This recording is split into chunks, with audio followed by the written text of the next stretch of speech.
that they are endowed by their Creator with certain unalienable rights, that among these are life, liberty, and the pursuit of happiness. Without life, there can be no liberty. Without liberty, there is no happiness. Without equality, there is no opportunity. America has strived since its founding to promote equality under the law, to correct injustices, and to ensure opportunity for all. It is a work in progress, not always perfect. Some look at American opportunity and see only problems.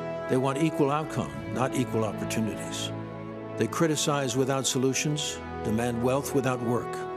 Their ways are historical failures evidenced by tyranny and poverty, a prevailing darkness in every country it has been tried. The American dream, inspired by American opportunity, is the engine of entrepreneurship. Oh, it's beautiful, Mike. The inspiration to the greatest inventions, the highest achievements, and establishing a quality of life second to none, providing jobs, creating futures, fulfilling dreams. In America, opportunity preserves individual freedom. It leads to exceptionalism. It's a bright, shining light, an example for all to see.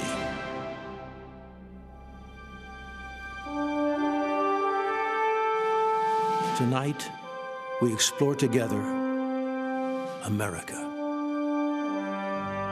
land of opportunity.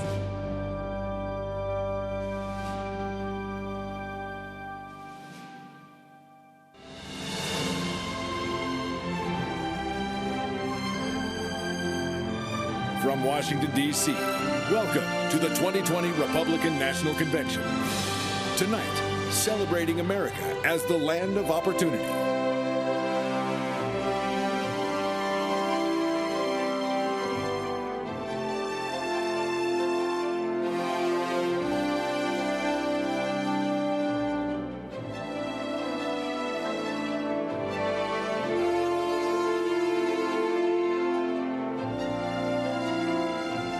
I'm going to invite you to join your faith with mine, and let's pray in agreement. Lord, we come before you to ask for your spirit of peace to come over hurting communities in Wisconsin tonight. We pray for healing and comfort to Jacob Blake and his family. We pray for your protection over those who put their lives in harm's way to bring safety and security to our streets. We pray that the truth and justice will be at the heart of all decisions that are made by our leaders, and that we as a people will seek reconciliation with you as we do the same with each other. Thank you, Lord, for your goodness over our lives, for your blessing over our nation, for your guiding hand over every person that calls the United States of America their home. Lord, we thank you for all that have gone before us and have sowed seeds of sacrifice for our freedom, for our prosperity, and for our peace.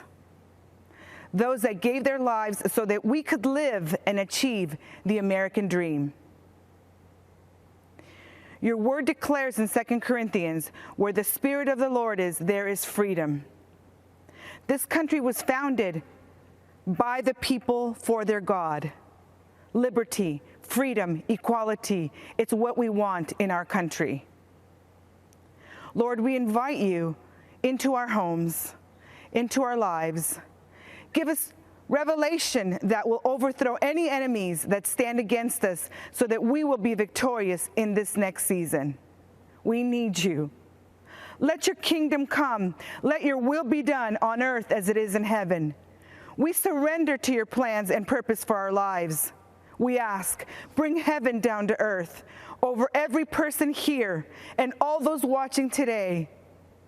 As we move into this next chapter in our journey to greatness, we ask for your presence to be with us.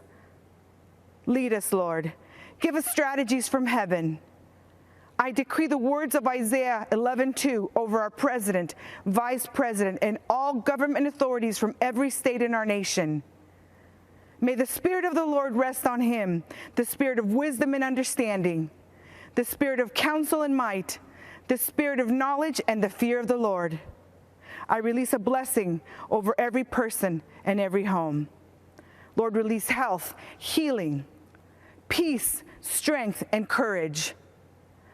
Let us stand together in unity as we embrace another chapter on our journey to greatness.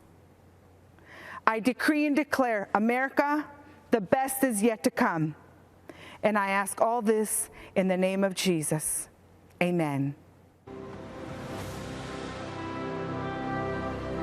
I pledge allegiance to the flag of the United States of America and to the republic for which it stands, one nation, under God, indivisible, with liberty and justice for all.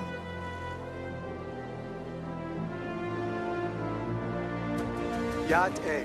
I'm Myron Lizer, the Vice President of the Navajo Nation. I give this address from the majestic rock spires of Shiprock, Sebet-ai, or Rock with Wings as known by our Dene people. It is here as well that many of our ancestral leaders sought to govern and lead a nation within a nation. They sought to lead their people into the promises of a better way of life for their children's children. It is also where they have not been as successful as the rest of America.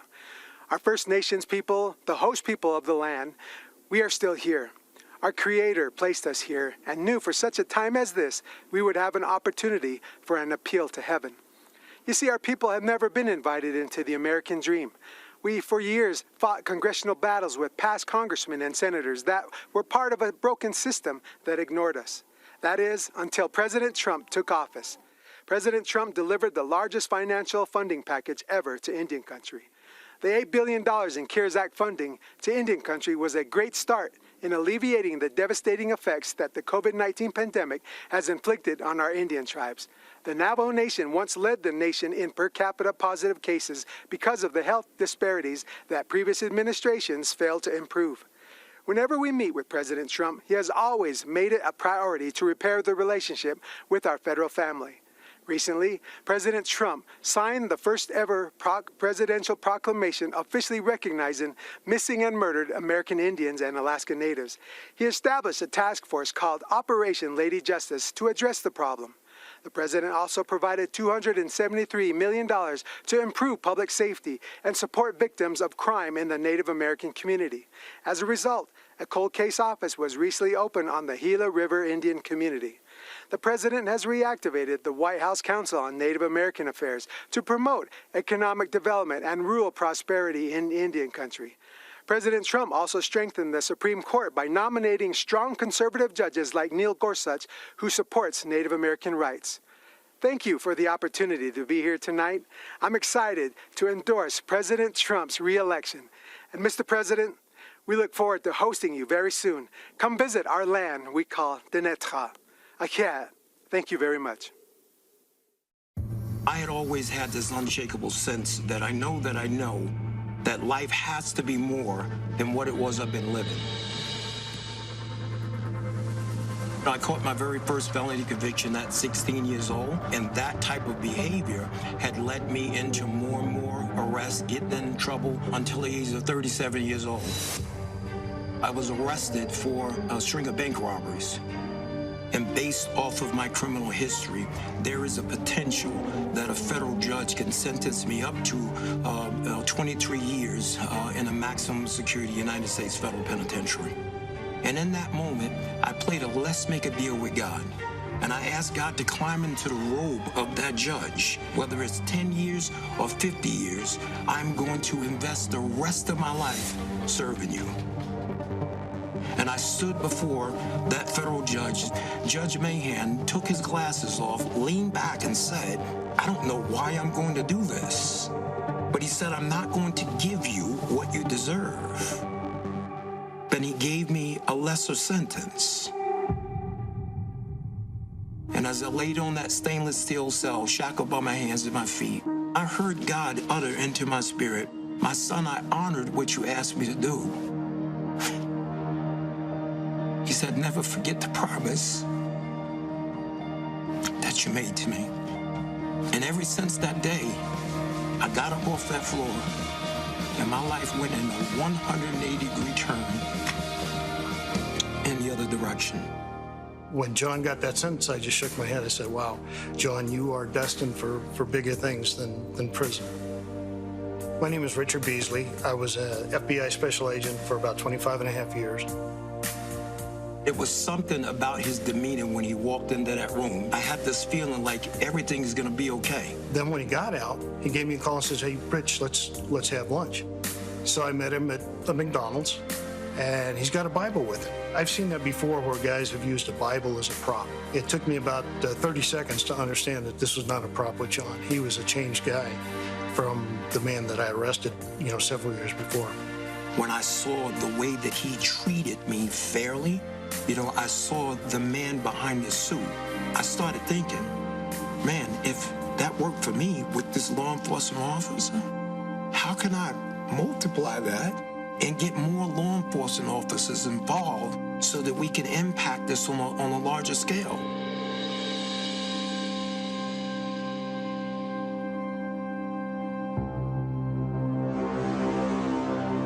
President Trump, he had made a bunch of promises. Let me just be transparent. When he first started talking about the things he was going to do, I'm sitting there going, wait a minute here.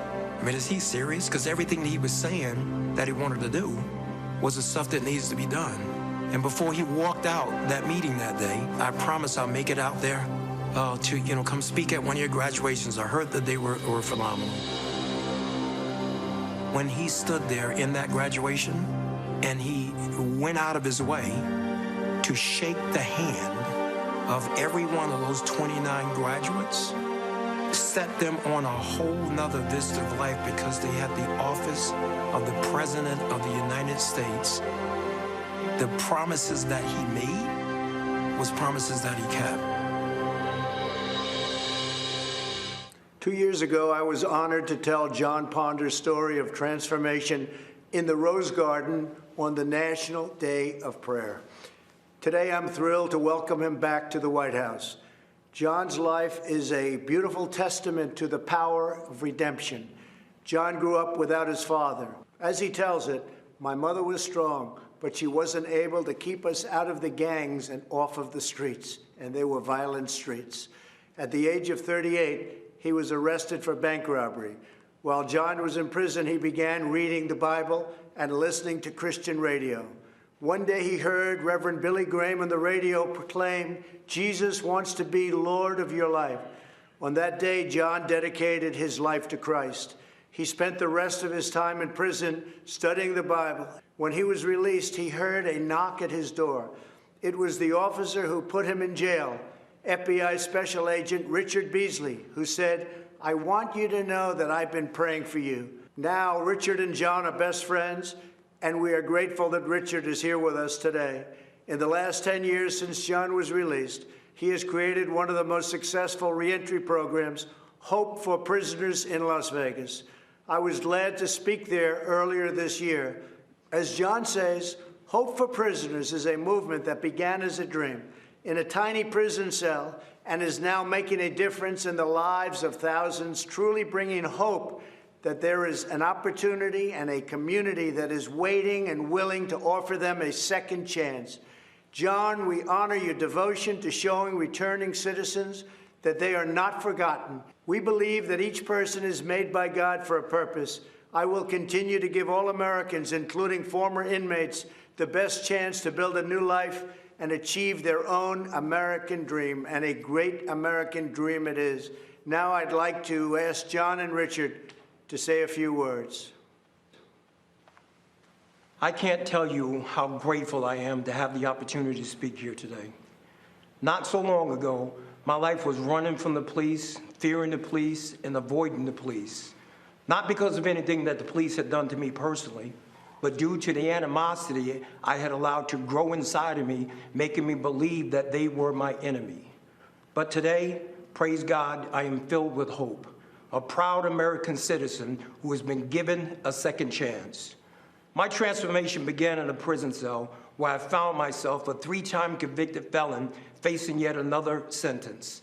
I gave my life to Jesus and made him a promise that I would spend the rest of my days helping others like me. My first help and support came from the unlikeliest of places, the FBI agent who arrested me, Richard Beasley. He is now a dear friend and has been a source of encouragement to me throughout my entire journey. I am grateful for the men and women of the Las Vegas Metropolitan Police Department who volunteer their time to people who are returning to our local community after incarceration.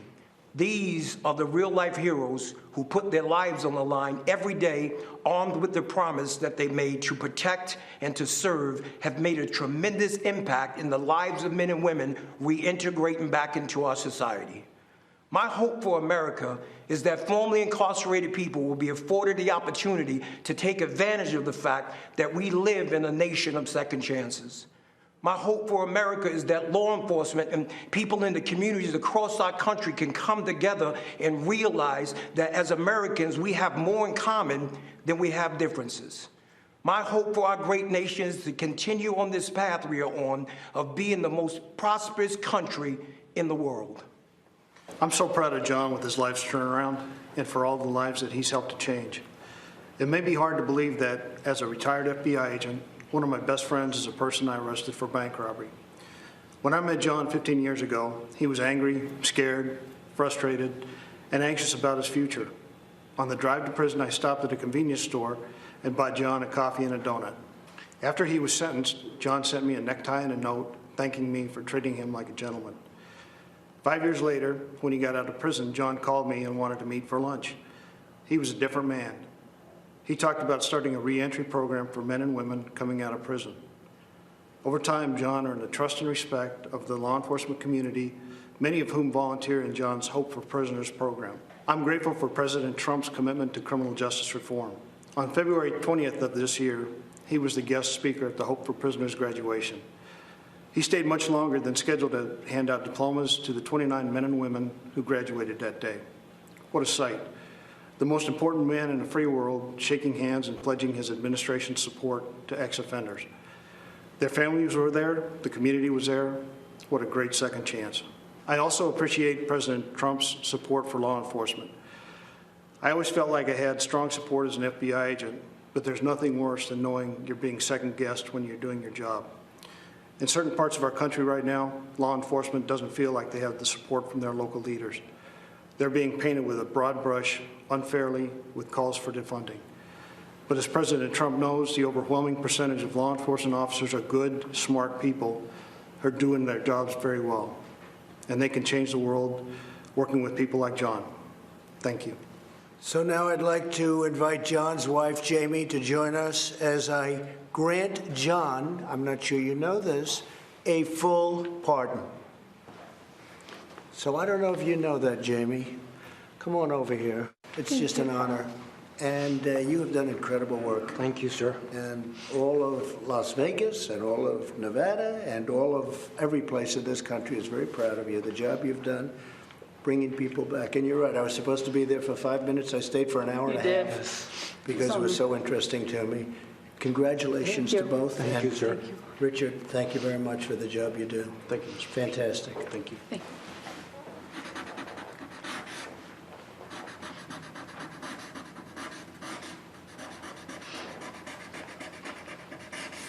Okay. I think I'll give it to Jamie. What do you think?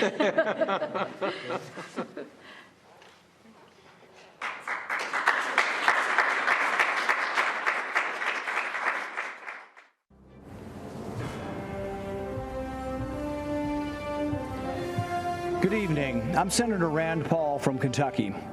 Donald Trump and I met many years ago, before he was running for anything.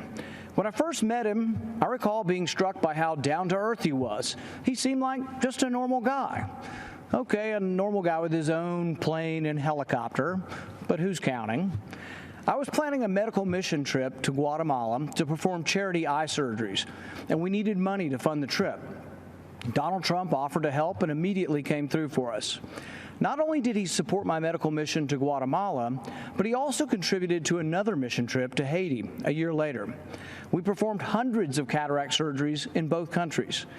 Nothing is more amazing than removing the bandages from a person's eyes and watching them as they see their loved ones again. Donald Trump helped me make that happen. A few years later, we were opponents, both running for president, and we all know how that turned out. But I'm proud of the job Donald Trump has done as president. I don't always agree with him, but our occasional policy differences are far outweighed by our significant agreements. But more important than simple agreement is accomplishment. President Trump gets things done. When some in Congress wanted a so-called revenue-neutral tax plan, Donald Trump and I worked together to make sure that it was a true tax cut.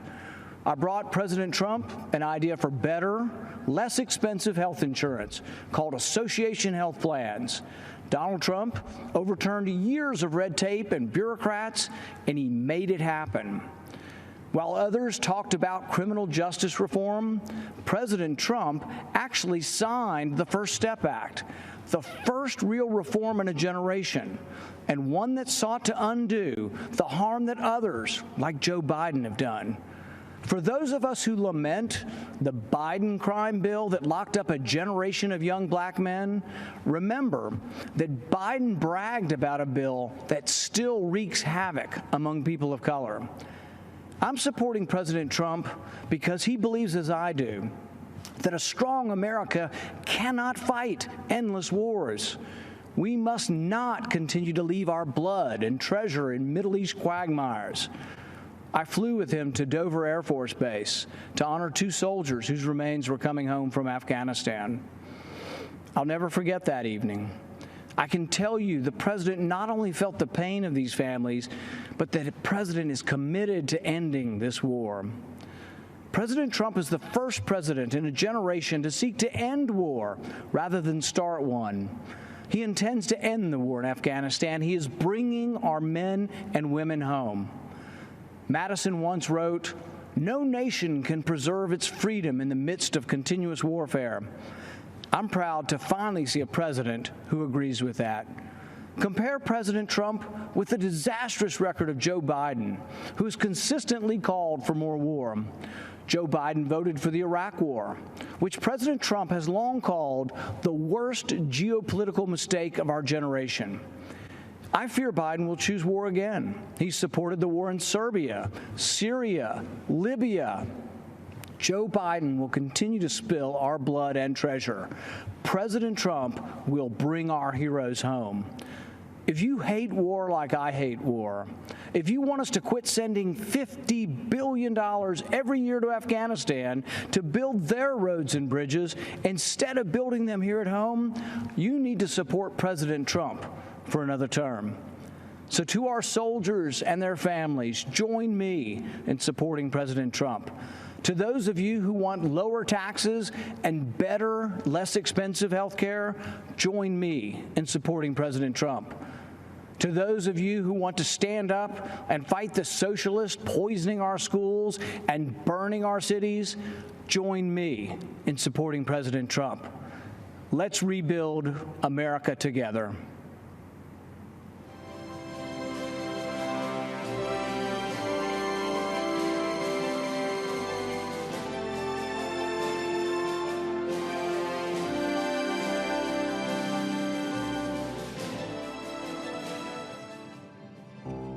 What I would call your everyday man, the forgotten man or woman, the people that wake up every morning, go to work, do their job, come home to their kids and families, and are faithful and consistent, the people that have built America. There are people in our country that have been forgotten, that are hard workers. We do not hold signs. We are not on street corners. We are waking up at the crack of dawn, working and earning our living. But every single day, men and women from across this country are affecting people in positive ways. Real people that work hard every day, and they just want to earn a good living and enjoy life. And he really knows them, understands them. It's clear he has been on the job site, interacting with people from all backgrounds. I've never had someone care so much about making sure people have job security. The president's job is to protect us, keep us safe, and help make our life better and the opportunity to pursue the American dream. That's what Donald Trump is doing. As a cattle rancher and a farmer, I do feel that we are not forgotten with this administration. We have hope for preserving our industry. My hope is that we lift the regulations that have stripped away the working class Americans' ability to do what they innately know how to do best. I feel like Trump is definitely pushing more for the steel mills, the fishermen, just us making our own products and bringing everything in. He's pushing so hard, and I see it truly coming alive. I do feel that President Trump has the interests of all those Americans tied together. I really do.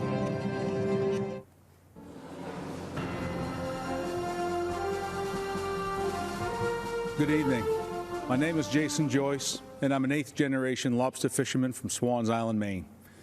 I make my living from lobster fishing, oyster farming, and providing eco-tours in the beautiful waters near Acadia National Park, where I have over 200 years of family history. I have to confess, I didn't support Trump in 2016. Skeptical that he shared my conservative views, I expected him to flip-flop on his campaign promises. But he has followed through on his promises, including last week when he brokered a deal to end European Union tariffs of 8% on Maine live lobsters and up to 20% on Maine lobster products, which is great news for Maine's lobstermen and women. I live on an island with 370 residents, and lobstering is how we provide for our families. Maine's lobstermen are true environmentalists. We practice conservation every day. If we didn't, we'd be putting ourselves out of business. 4 years ago, the Obama-Biden administration used the Antiquities Act to order thousands of square miles of ocean off limits to commercial fishermen. They did it to cater to environmental activists. Although Maine's lobstermen don't fish there, Obama's executive order offended us greatly. It circumvented the Fisheries Council's input. President Trump reversed that decision, reinstating the rules that allow stakeholder input, and he supports a process that seeks and respects fishermen's views. As long as Trump is president, fishing families like mine will have a voice. But if Biden wins, he'll be controlled by the environmental extremists who want to circumvent long-standing rules and impose radical changes that hurt our coastal communities. I strongly support President Trump's re-election. When he sees something isn't right, he's fearless in fixing it. He listens to working people. He nominates judges who respect the Constitution and the right to life. He keeps his word, like eliminating the European tariffs and moving the U.S. Embassy from Tel Aviv to Jerusalem. I hope you will join me this time in voting for President Trump. Stand up for your country. Thank you.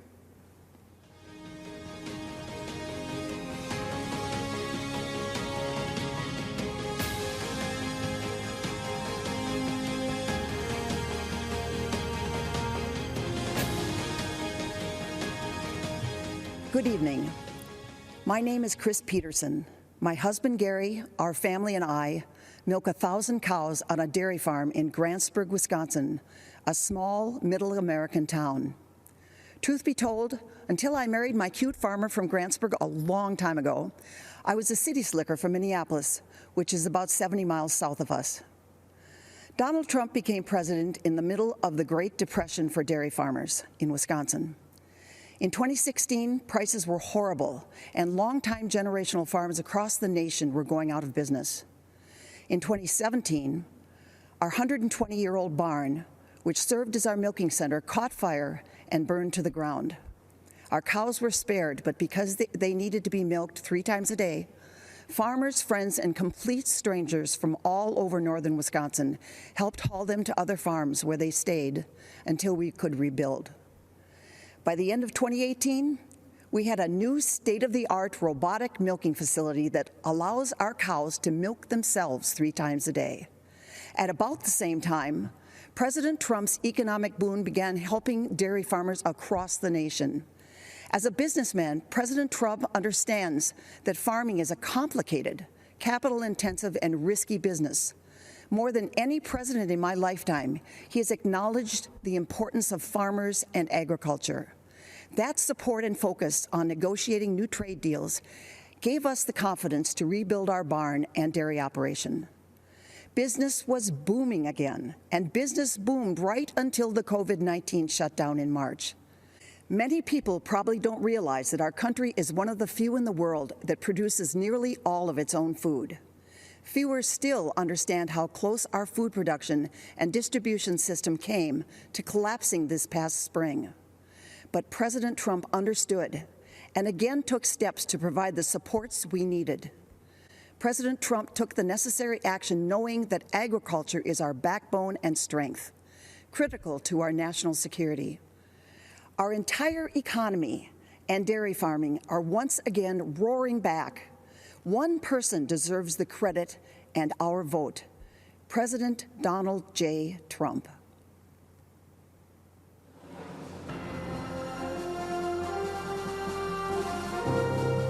What was happening prior to President Trump, you had businesses that were overregulated, not a friendly environment at all to start a company. My family stopped ranching about 7 years ago. The regulations became so overbearing that the ranch was slowly sold off. I lost businesses because of this regulation. The factories in our town closed. The businesses in our towns have shut. It got to the point finally that middle America needed help. President Trump came in and was able to shed light on an area that had been so long left behind. Tax Cuts and Jobs Act was huge, especially for a community like ours that has a lot of small businesses, manufacturing, deregulation, fair trade, real life policy changes that affected real Americans. An amazing opportunity to get ahead, to have our businesses, to have our children educated, of school choice. That is something that's huge for parents right now, especially Black moms whose kids are trapped in failing school districts.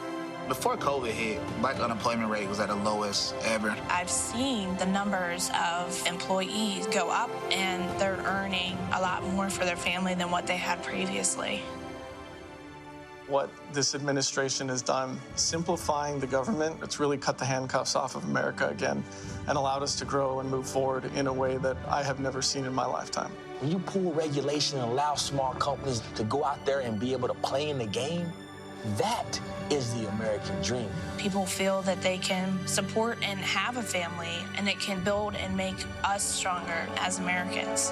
What could be taken away if he doesn't win again? Joe Biden said the first thing he's going to do is increase taxes on everyone. Over-regulating and making it where a small business can't grow, that's taking away the American dream. I think with the upcoming election, people just need to think about what is better for them and their family. The president's job is to be the CEO of our country, and he's doing his job. He has improved jobs, he's improved health, he's improved wages, he's cut taxes. I could go on for an hour and a half. The plan was working. Everybody had a job, making money, spending money, boom, bada bang, boop, we good. My kids are gonna look up to me and say, you are the best mom for working, raising us. It's just tremendous what I could do, I guess. This is somebody who loves his country. He's truly fighting for the American people. Hello, folks. You know me from TV and radio. I'm Larry Kudlow. Years ago, I worked for Ronald Reagan. More recently, I helped the team craft Donald Trump's economic plan during the campaign. It was a roaring success. Inheriting a stagnant economy on the front end of recession, the program of tax cuts, historic rollback of onerous regulations that crippled small business, unleashing energy to become the world's #1 producer, and free, fair, and reciprocal trade deals to bolster manufacturing, agriculture, technology, and other sectors. The economy was rebuilt in 3 years. Unemployment fell to the lowest rate of 3.5%. Blue collars, African Americans, Hispanics, women, all groups benefited enormously. Everyone was better off. A rising tide lifted all boats. Then came a once-in-100-year pandemic. It was awful. Health and economic impacts were tragic. Hardship and heartbreak were everywhere. But presidential leadership came swiftly and effectively with an extraordinary rescue for health and safety to successfully fight the COVID virus. A great bipartisan rescue also saved the economy. Right now, our economic health is coming back. With emergency spending and tax cuts, Americans are going back to work. There's a housing boom, there's an auto boom, a manufacturing boom, a consumer spending boom. Stocks are in record territory. A V-shaped recovery is pointing to better than 20% growth in the second half of this year. Now, looking ahead, more tax cuts and regulatory rollback will be in store. Payroll tax cuts for higher wages, income tax cuts for the middle class, capital gains tax cuts for investment, productivity, and jobs. Much more regulatory relief for small businesses. In economic terms, folks, this is no time for a $4 trillion tax hike. Coming out of the deep pandemic, who in their right mind would pick the pockets of taxpayers and drain money from their wallets and purses? Look, our economic choice is very clear. Do you want economic health, prosperity, opportunity, and optimism? Or do you want to turn back to the dark days of stagnation, recession, and pessimism? I believe there can't be better economic policies than we've had in recent years. So I say, stay with them. Thank you.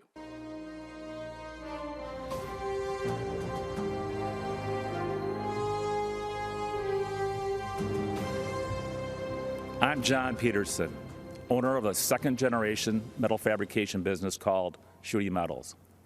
We've been stamping our products and services made in the USA since 1957. My brother and I purchased the business from my uncles almost 38 years ago. What was a 12-person shop has now grown into a company employing 165 people today. Like most companies that are successful over the long run, we had to reinvent ourselves as the market changed. 6 years ago, we invested heavily in our business, just as a great recession appeared. Barack Obama and Joe Biden, two career politicians who knew nothing about business, couldn't get the government out of our way, and it put our business in a tailspin. Sadly, we were forced to make decisions which included cutting staff, a torturous experience when our employees are like family. The Obama-Biden era banking regulations left us no choice. It tied our lenders' hands, and it deprived us of the lifeblood of our business, capital. We scratched and we clawed for 2 years, and then everything changed. Donald Trump was elected president, and he knew what it was like to build a company and create jobs. One of the first things he did was to cut red tape and put an end to draconian-type banking regulations. He also cut taxes on small businesses, allowing us to be more competitive both domestically and internationally. In fact, we increased revenues by 25% for 2 years in a row. By getting rid of the job-killing NAFTA and negotiating the U.S.-Mexican-Canada trade agreement, President Trump ensured a more competitive playing field for American companies. Even with all the challenges presented by the coronavirus, President Trump is rebuilding, and our economy is roaring back again. But when I hear that Joe Biden is ready to raise taxes, crush us with regulations, and weaken our international trade position, I shudder. We simply cannot endure a Biden-induced recession. Some will struggle, some will not survive, and working men and women of America will get crushed yet again. This is not time to hand our government over to a washed-up career politician who will be nothing but a puppet of the radical left Democrats. As a lifelong resident of Wisconsin, I'm a fan of the Badger football team. Many may not realize that the Wisconsin Badgers and the president share 3 common qualities. They are smart, they're tough, and they're dependable. And as a businessman, I can tell you that those qualities we need in our country's leader, and that's why we need to re-elect Donald J. Trump. Thank you, and God bless America.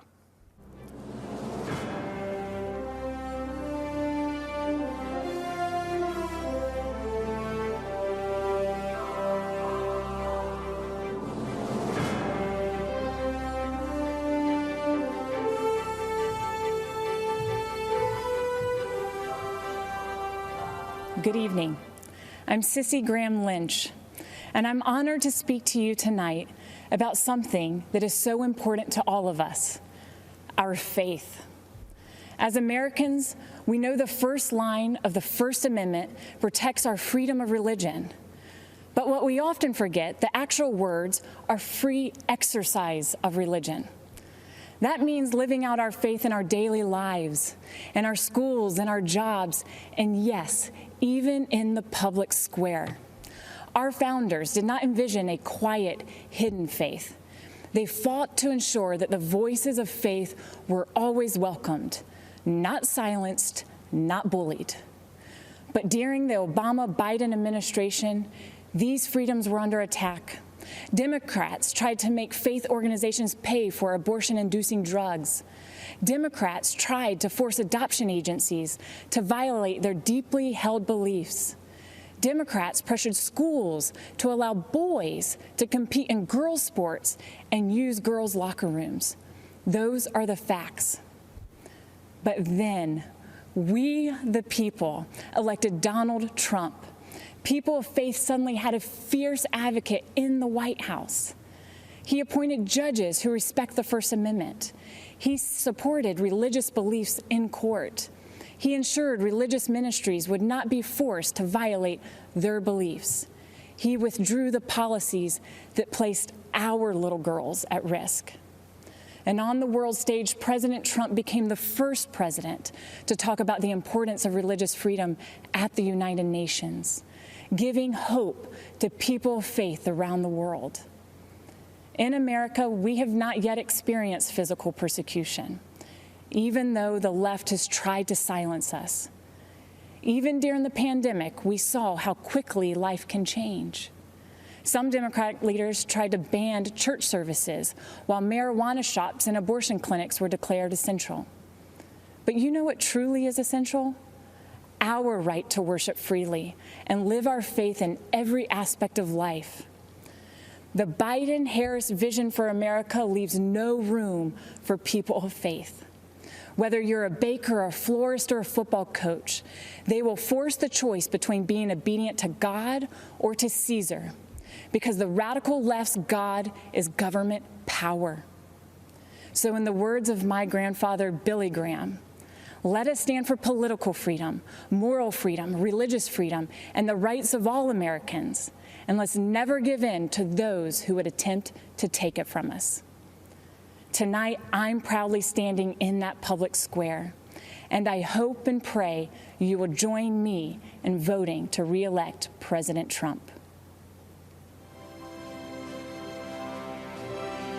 I am Bob Vasilevich, Mayor of Eveleth, a small town in the Iron Range of Minnesota. My father and grandfather earned their livings mining the raw materials that made the steel that built America. This election is a make or break for workers who are carrying on the legacy of men like them. Since the Iron Range economy is vulnerable to economic trends and to foreign trade, we have always needed a strong voice in Washington. We looked to Democrats to fill that void for many years because we actually thought they cared about our welfare. Not anymore. The radical environmental movement has dragged the Democratic Party so far to the left they can no longer claim to be advocates of the working man.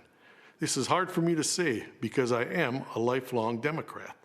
But for far too long, members of both parties allowed our country to be ripped off by our trading partners, especially China, who dumped steel into our markets and slapped tariffs on our products. And what did so-called leaders like Joe Biden do? Nothing. The human cost has been devastating. We lost thousands of jobs. We lost a generation of young people who had to leave the Iron Range to find a livelihood. And worst of all, we lost hope. Then something unexpected happened. A straight-talking New Yorker burst onto the scene, promising to stand up to China and the rest of the world on behalf of the American worker. 4 years later, the Iron Range is roaring back to life, and we have one man to thank, President Donald Trump. He made good on his promises by cutting our taxes, rolling back senseless regulations, and delivering trade deals that put America's interests first. But the fight is not over. Joe Biden has allowed radicals like AOC to craft his environmental policies. Their so-called Green New Deal is a job-killing disgrace dreamt up by people who don't live in the real world. But Biden is too weak, too scared, and too sleepy to stand up to the radical left. He has been doing nothing in Washington for 47 years. Why would year 48 be any different? President Trump won't back down to anybody. He delivered the best economy in our history, and he will do it again for all of us. The Iron Range's economic future and survival is at stake, and so is America's. We know we can count on President Trump to fight for us and win. Let's make sure he wins on November 3rd. God bless America.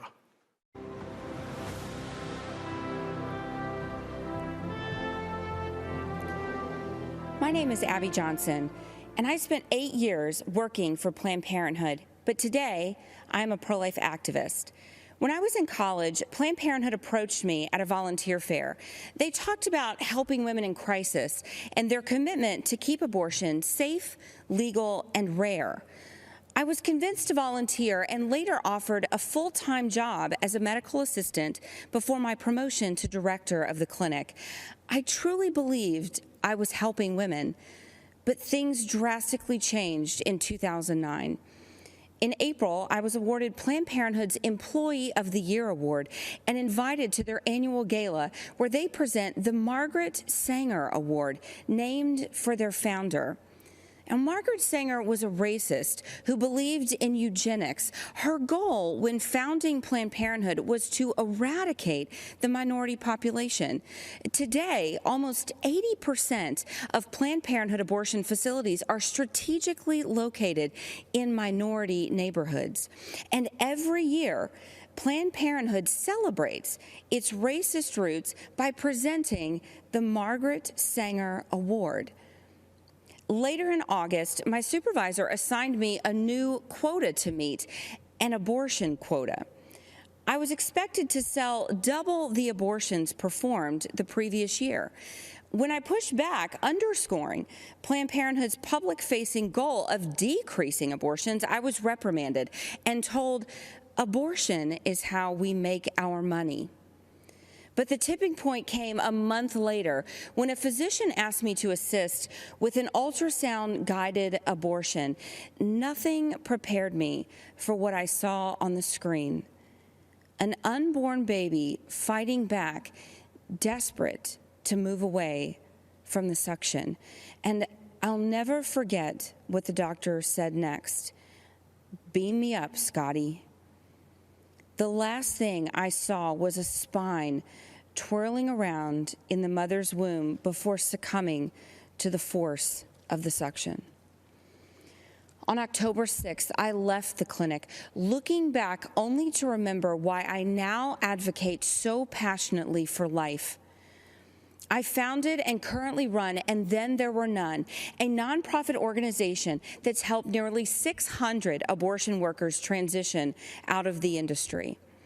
For most people who consider themselves pro-life, abortion is abstract. They can't even conceive of the barbarity.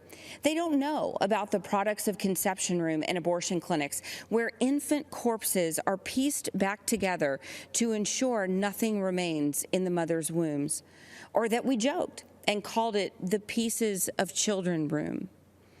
You see, for me, abortion is real. I know what it sounds like. I know what abortion smells like. Did you know abortion even had a smell? I've been the perpetrator to these babies, to these women, and I now support President Trump because he has done more for the unborn than any other president. During his first month in office, he banned federal funds for global health groups that promote abortion. That same year, he overturned an Obama-Biden rule that allowed government subsidy of abortion. He appointed a record number of pro-life judges, including 2 Supreme Court justices, and importantly, he announced a new rule protecting the rights of healthcare workers objecting to abortion, many of whom I work with every day. Life is a core tenet of who we are as Americans. And this election is a choice between 2 radical anti-life activists and the most pro-life president we have ever had. That's something that should compel you to action.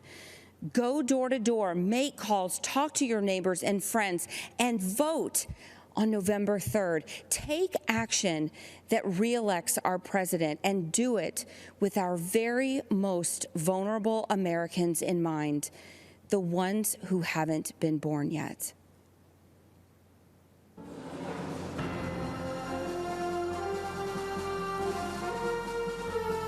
It began as a class trip to join thousands for the annual March for Life. These Catholic young men traveled from Kentucky to stand up for what they believed in. But what happened was something very different. Crackers with Make America Great hat on. You little dirty crackers, your day coming. Young Klansmen.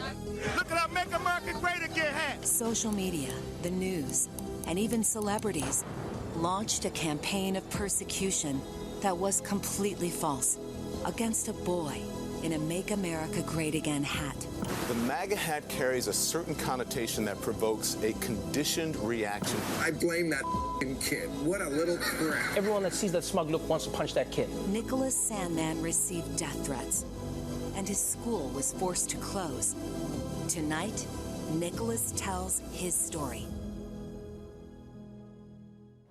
Good evening, everyone. My name is Nick Sandman, and I'm the teenager who was defamed by the media after an encounter with a group of protesters on the steps of the Lincoln Memorial last year. Before I begin, I'd like to thank President Trump for the opportunity to share some of my story and why it matters so much to this November's election.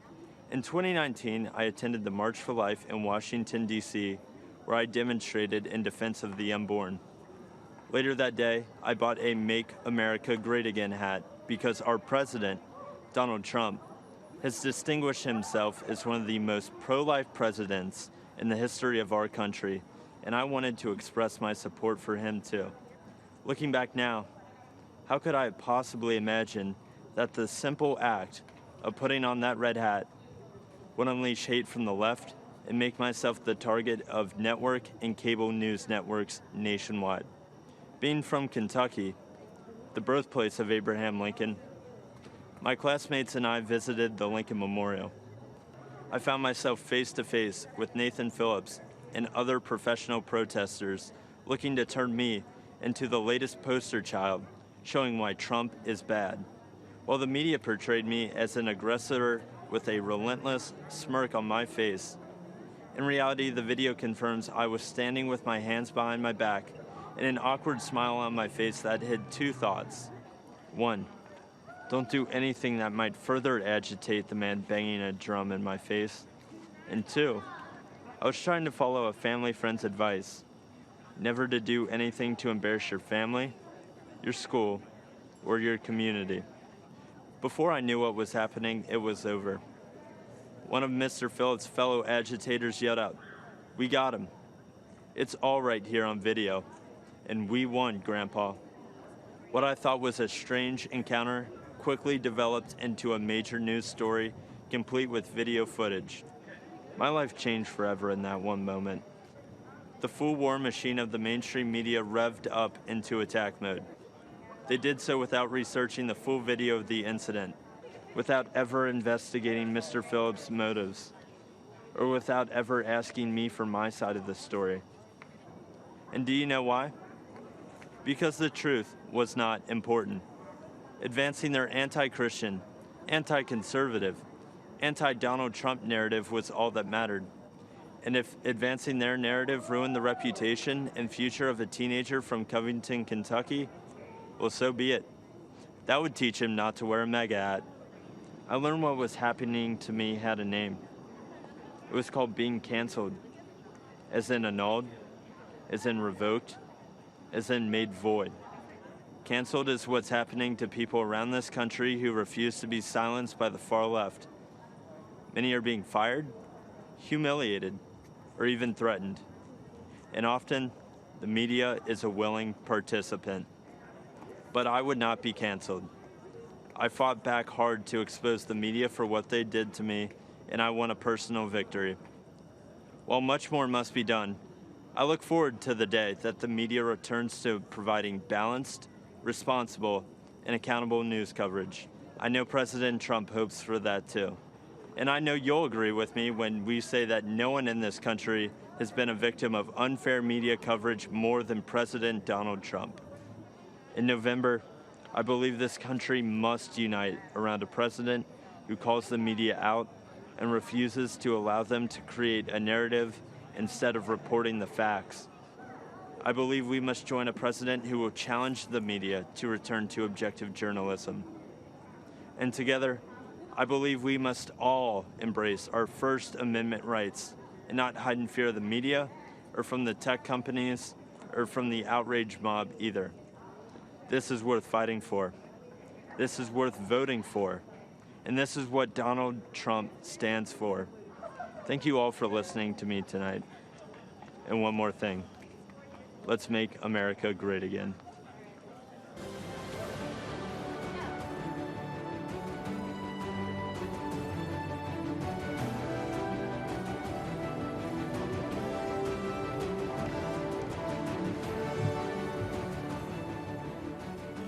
I'm Pam Bondi.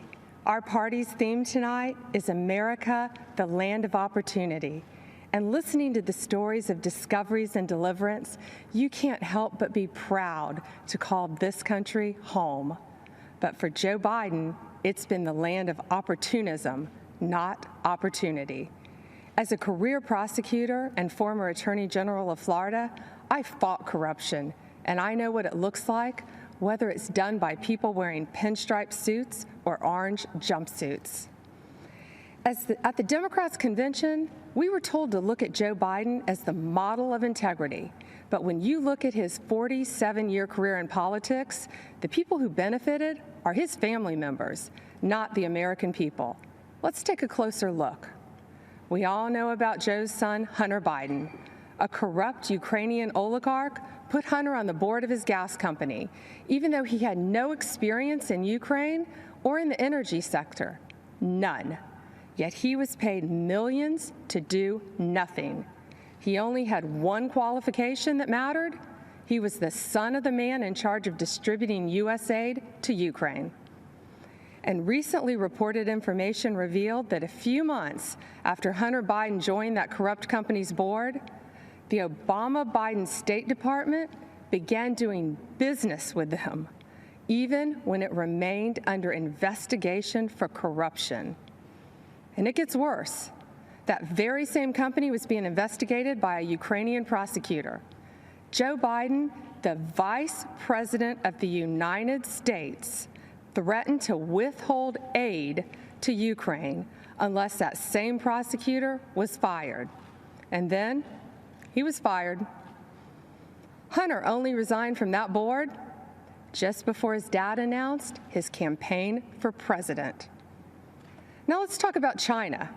Fact, Joe Biden flew to China on Air Force Two with Hunter along for the ride. They said he was just there as a family member, but we know that's untrue. In Beijing, Hunter didn't just go sightseeing. He had meetings with his Chinese bank partners. Hunter even arranged for his dad to meet with one of the partners. 10 days later, those Chinese communist bankers approved millions to go to Hunter's firm. And those bankers work for the Chinese Communist Party, which oppresses their people, cheated American workers for decades, and covered up a deadly virus. To this day, Hunter controls a 10% stake in that firm. And Joe Biden's done more than look the other way on China. He said, "The Chinese aren't our competition. Come on, man, they're not bad folks." Come on, Joe. Talk to the folks in Middle America who lost countless jobs to China while your son was getting rich with them. But there's more. Fact. There have been numerous press reports that have shown other close Biden family members benefited from Joe's 47-year political career. Joe Biden was point person on Iraq. The president of a construction firm met with Biden's team in the White House, and then who did they hire to build thousands of houses in Iraq? Joe Biden's close family member, who, you guessed it, had no experience in the industry and no experience in Iraq. A company official bragged that it helps to have a family member, the vice president, as partner. The family member put it more bluntly by saying, there's a line of 747s filled with cash ready to invest. Now let's follow the money down south.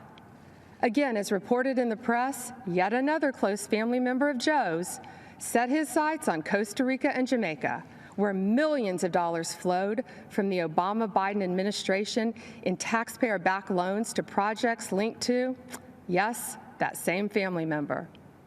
These aren't isolated incidents. It is a deliberate pattern of conduct. And that's just what he did as vice president. Imagine what he'd do as president. How many American families would be allowed to get away with this? Why should there be one standard for the elite political class and another set of rules for the rest of us? When millions of Americans voted for Donald Trump, they knew he'd be different, and he is. He's a tough, no-nonsense outsider who can't be bought or intimidated. He won't even take a paycheck from the American people. He donates his paycheck to charities across this country. Democrats have been lecturing America about integrity for 4 years, while their nominee has been writing the textbook on abuse of power for 40 years. If they want to make this election a choice between who's saving America and who's swindling America, bring it on. Joe says he'll build back better. Yeah, build the Bidens back better. Our president is in this to build a safer, better, and stronger America, and he will finish what he started to keep this a real land of opportunity for everyone. If you want to check your voting status, secure your ballot, or register to vote, text VOTE to 88022. Remember, the best is yet to come.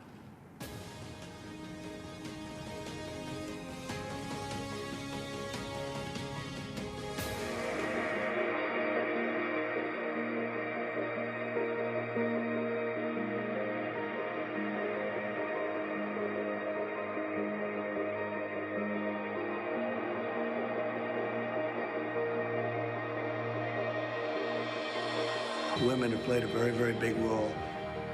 The level of genius is unbelievable, frankly. You're what? You've got 70, 80 years on this earth? What are you going to do with it? Are you going to make that difference? Are you going to say, I was there for the big battles in our country to save America? It's what I feel very much called to do ever since I was a very young girl. In 2016, Donald Trump made his historic run for the office of United States President. Knowing the monumental task he would be undertaking, he rested all of his hopes for winning on one woman.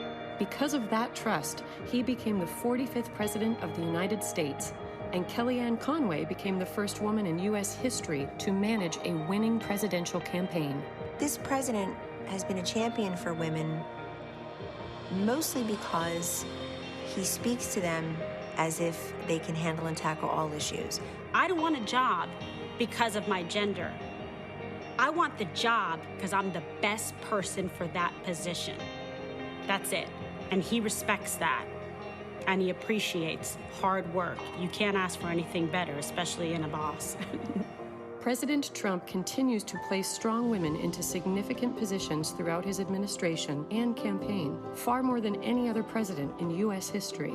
That he has had and does have more women on his top team than any president before, but it actually goes down to his deputy assistants, to his special assistants, to our awesome teams throughout the West Wing. And when he called me and said, I want you to represent my entire campaign, I became the first Black woman to represent a Republican presidential campaign, winning presidential campaign in United States history. Throughout his career, Trump has always touted family first as a core value. He shows this especially with his choices of press secretaries, choosing Sarah Sanders, the first mother to become a press secretary, Stephanie Grisham, the first single mother to serve as press secretary, and Kayleigh McEnany, who transitioned into the job while also transitioning into the job of mom. I have 4 children. Kellyanne Conway has 4 children. Ivanka has, I think between all the senior staff women, we might have 75 kids. I'm not sure, we've lost count, but the importance of the work is never lost on any of us. And truly, it is those children that we are fighting for and for their future. With these capable women placed in positions of powerful influence and authority, President Trump has proven that when the stakes are highest, he is proud to entrust many of our nation's most crucial jobs to women. The number of dedicated, amazing, brilliant, relentless women that are dedicated to the country and to the president and to preserving the American dream is one of the greatest, if not the greatest things I'll ever be a part of.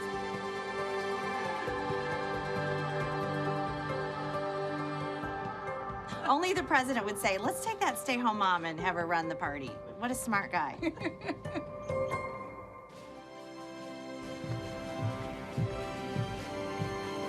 Good evening.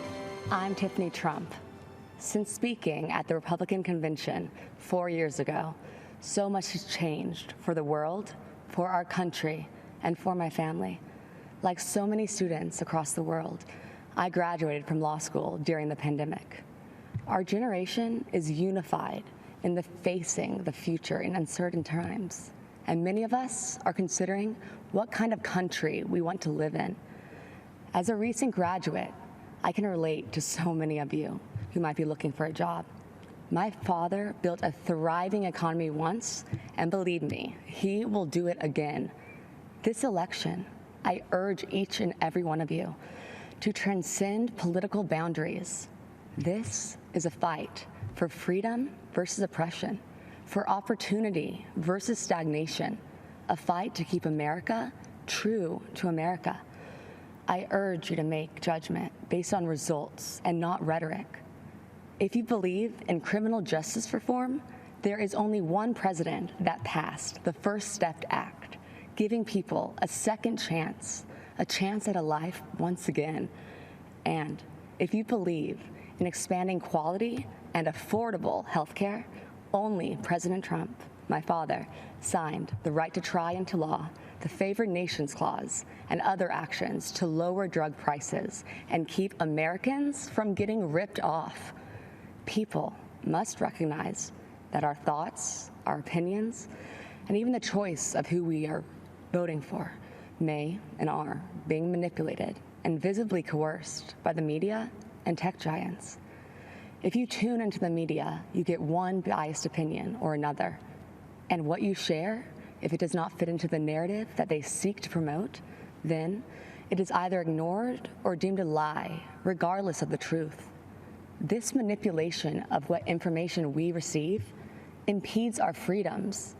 Rather than allowing Americans the right to form our own beliefs, this misinformation system keeps people mentally enslaved to the ideas they deem correct. This has fostered unnecessary fear and divisiveness amongst us. Why are so many in media and technology, and even in our own government, so invested in promoting a biased and fabricated view? Ask yourselves, why are we prevented from seeing certain information? Why is one viewpoint promoted while others are hidden? The answer is control, because division and controversy breed profit. But what are the consequences when only one side of the story gets out, or when only one viewpoint is acceptable? For our education system, it meant sacrificing civil debate by creating an atmosphere where students with contrary opinions are too afraid to speak. Many students find themselves suppressing their beliefs to fit into what the acceptable groupthink is. In short, our nation suffers by inhibiting our diversity of thought and inclusion of ideas. Working together outside of our political comfort zones will accomplish so much more. Some cynical politicians do not seem to believe in the miracle of America. Well, I do. As Maximo Alvarez said so eloquently last night, if freedom is lost in this country, there is nowhere else to go. Having hope is not weakness, and believing in miracles is a gift from God. So tonight, I want to tell you the uncensored truth of what we believe in. We believe in equality of opportunity. We believe in freedom of thought and expression. Think what you want. Seek out the truth. Learn from those with different opinions, and then freely make your voice heard to the world. We believe in school choice because a child's zip code in America should not determine their future. We believe in freedom of religion for all faiths, and we believe in the American spirit, a country founded on ideas, not identity, a country where our differences are embraced, and the only country where the word dream has been attached to it. Because in America, your life is yours to chart. So if you're hearing these things and thinking to yourself, that is the kind of country that I want to live in, well, whether you realize it or not, you are a Trump supporter. I encourage you to see beyond the facade that so many other politicians employ. They mask themselves in disguises of decency as they try to pressure us to mask our own identities and beliefs. My father is the only person to challenge the establishment, the entrenched bureaucracy, big pharma, and media monopolies to ensure that Americans' constitutional freedoms are upheld and that justice and truth prevail. My father does not run away from challenges, even in the face of outright hatred, because fighting for America is something he will sacrifice anything for. He dreams big dreams for our country, and he is relentless at achieving them. You see, Make America Great Again is not a slogan for my father.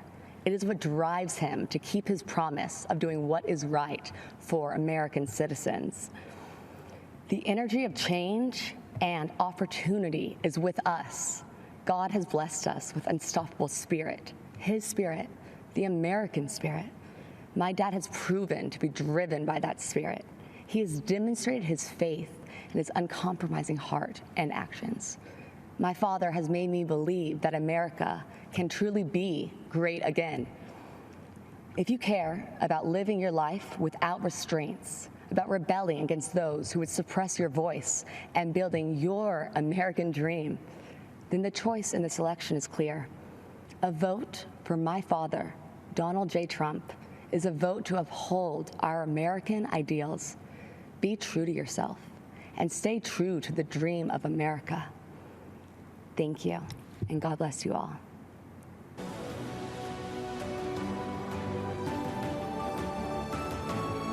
I'm Kim Reynolds, Governor of the great state of Iowa.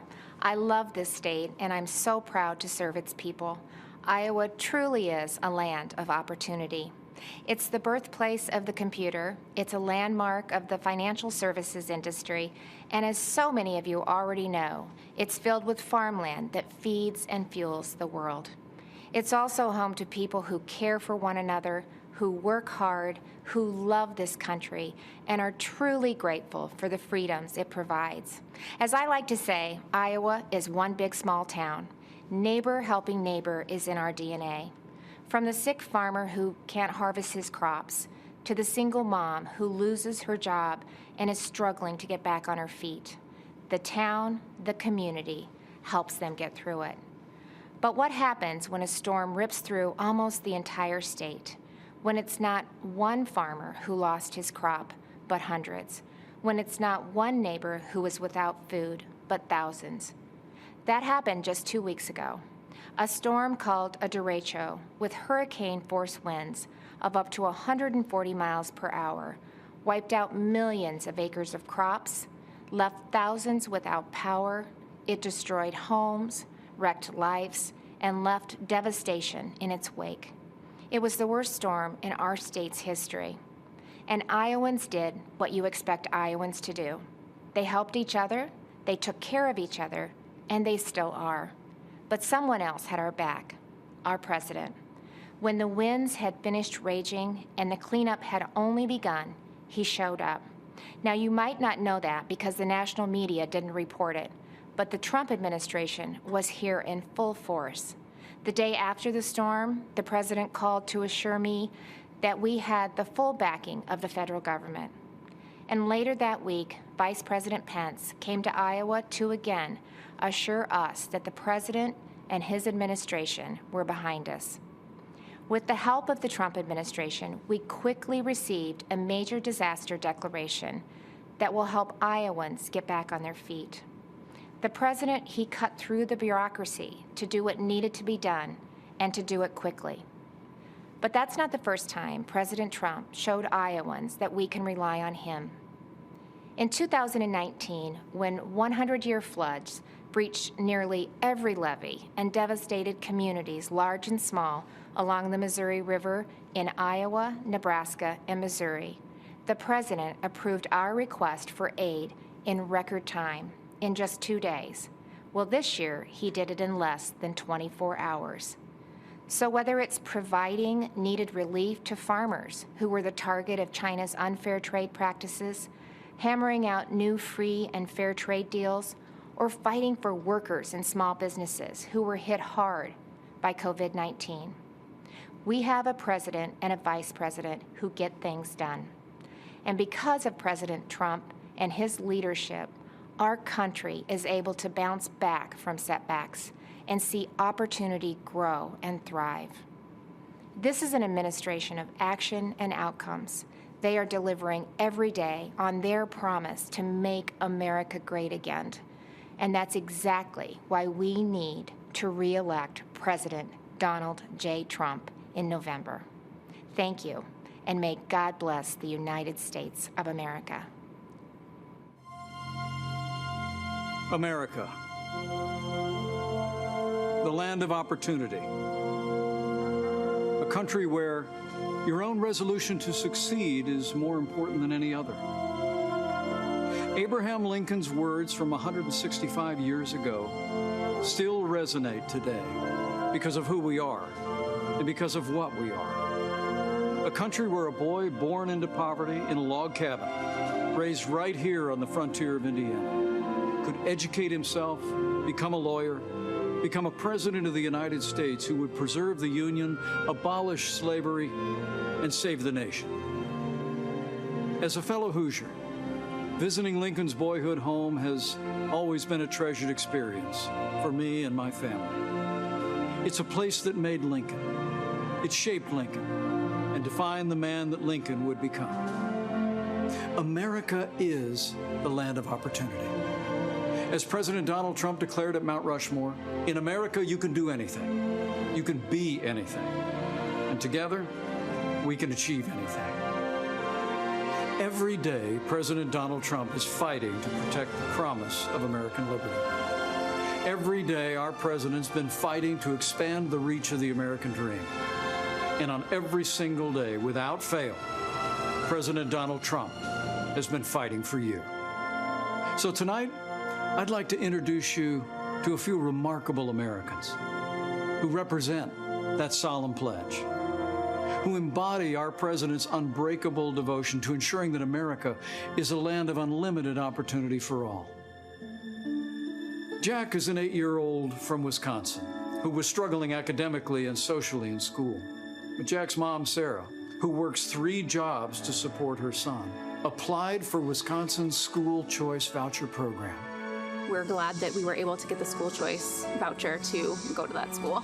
With Jack, he would have slipped through the cracks in public schools, and having the option to go to a school that fits him has been a real game changer for us. And I know that because of that opportunity that he's going to succeed and he's going to achieve that goal of being an apparatus engineer, if that's what he chooses to stick with. Laura McClin is a mother of another inspiring boy, Jordan. Jordan has Duchenne muscular dystrophy, a fatal muscle weakening disorder. Jordan was at my side in Indiana when, as governor, I signed a law allowing terminally ill patients to access experimental drugs not yet approved by the FDA. In 2018, President Trump signed the landmark federal Right to Try bill into law. Thanks to the president's leadership, critically ill patients have the right to access life-saving experimental treatments. We started fighting for Right to Try, which basically says if you have a terminal illness and there's a drug that exists and you don't qualify for the clinical trial, there's no other way to receive it. This is a unique pathway that allows you to have access. You made us a promise back in Indiana that you would do whatever it took to help Jordan, and we're so grateful that you joined us on this journey and stuck it out until it became law so that other people could access treatments. So, Jordan, if President Trump was standing right there, what would you say to him today about Right to Try? Thank you for being a hero to everybody in the country. Judge Cheryl Allen made history in 2007 when she became the first African-American woman to be elected to serve on the Pennsylvania Superior Court. It's because of leaders like Judge Allen that our nation has overcome our greatest challenges. In this time of racial division in the country, do you see faith and values and the strong stand that President Trump has taken for equality of opportunity as a pathway toward bringing the country together? As a senior citizen, I'll leave it at that. I know what racism feels like, but I also know that but for my being in this country, I would have never been able to achieve the things that I have been able to achieve. There are injustices, but the way to deal with those injustices is for people to sit down across the table and talk and come up with solutions. I do believe that President Trump is committed to that. In 2016, I have to confess that I really did not know candidate Trump at the time, but I have to say that he really won me over. Gino's a truck driver from Ohio who heard politicians for years make empty promises about defending American jobs, only to see those promises broken again and again. But in 2019, when General Motors closed its plant in Lordstown, Ohio, President Donald Trump refused to stand by and watch it happen. And as Gino observed, this president reached out to General Motors to find a way to bring jobs back to Lordstown. And plans were soon set into motion to create Lordstown Motors. President Trump says, this is how we fix it. And I thought, well, that's a simple solution. There's no other president who could have done it. There's no one that has even tried to do it. President Trump's a doer. He appreciates every one of us, and I know he does. I've seen it. When he said, make America great again, that was his task. That wasn't his slogan. That was his task. And every hat you see that says MAGA on it, that's what your president's doing for you. Thank you, Mr. President, for keeping the promises that you made. And then there's Pastor Aaron Johnson. Today, he's the executive director of the Tulsa Dream Center, a nonprofit that provides education and medical services and food to those in need. AJ, you've got a great personal story. When you see the way this president, this administration have been leaning in to create opportunities, investments in communities around the country to create jobs, expanding educational choice, what does that mean to the families that you serve every day? It means so much to our families. I did grow up in a single-parent home, and so we serve over 600 boys and girls right now on a daily basis, even in COVID. And so for us to give these moms to have an opportunity to take more money on their check, on their paycheck home back to them, to have their children be able to go to a school that they may not have the opportunity to otherwise, it means so much to us. There's been so much greater opportunity for individuals to come together in any walk of life. People have really been able to see such a positive change and been filled with hope, especially throughout this time. Lydia left hearth and home, friends and family in Honduras to pursue a better life here in America. While raising their 4 daughters, Lydia and her husband run a small business that creates security systems. But just months after their business was up and running, our nation was struck by a global pandemic. That's when President Donald Trump stepped in and enacted the largest financial relief package in American history. Her small business stayed in business, and her American dream kept running strong. What did the Paycheck Protection Program mean to your company as the coronavirus struck? Yeah, it was a huge, tremendous help and a big blessing. And so we applied, we were accepted really quickly. We're so grateful. You can't believe how much relief we had. We want to continue serving our clients. We want to continue growing our economy, right? We want to all continue to move forward. So we were able to make it. because of the support of family and friends, the government. I tell my children, they are born here in the U.S., and I tell them, you are so blessed to live in America. Here at Abraham Lincoln's boyhood home, a young man would grow up to become the first Republican president of the United States. And today, another Republican president is fighting to preserve that same noble legacy of freedom. And President Donald Trump will make certain that the torch of American opportunity illuminates every city, every town, and every community in this blessed land. Hi, I'm Ryan Holitz. I'm a police officer from New Mexico. In 2017, I had an encounter that changed my life forever. I had just started my shift and responded to a call for service at a gas station. When I arrived, I saw a man and a woman sitting on a grassy slope. I recognized the telltale signs, a needle, a spoon. I knew immediately that they were preparing to inject themselves with heroin. Sadly, this is a common sight for me. I encounter the ravages of addiction every day. But nothing could prepare me for what I discovered as I approached them. The woman was very pregnant. In my shock, I asked her if she knew that she was harming her baby by doing drugs. She crumbled and burst into tears. Two worlds collided as I knelt down beside her. A police officer and a homeless drug addict, brought together by forces outside of our control. As we talked, our humanity, distinct from our stations in life, was made abundantly clear. Her name was Crystal, and in the midst of her suffering, she confided that she loved her unborn baby. She wanted the best for her child.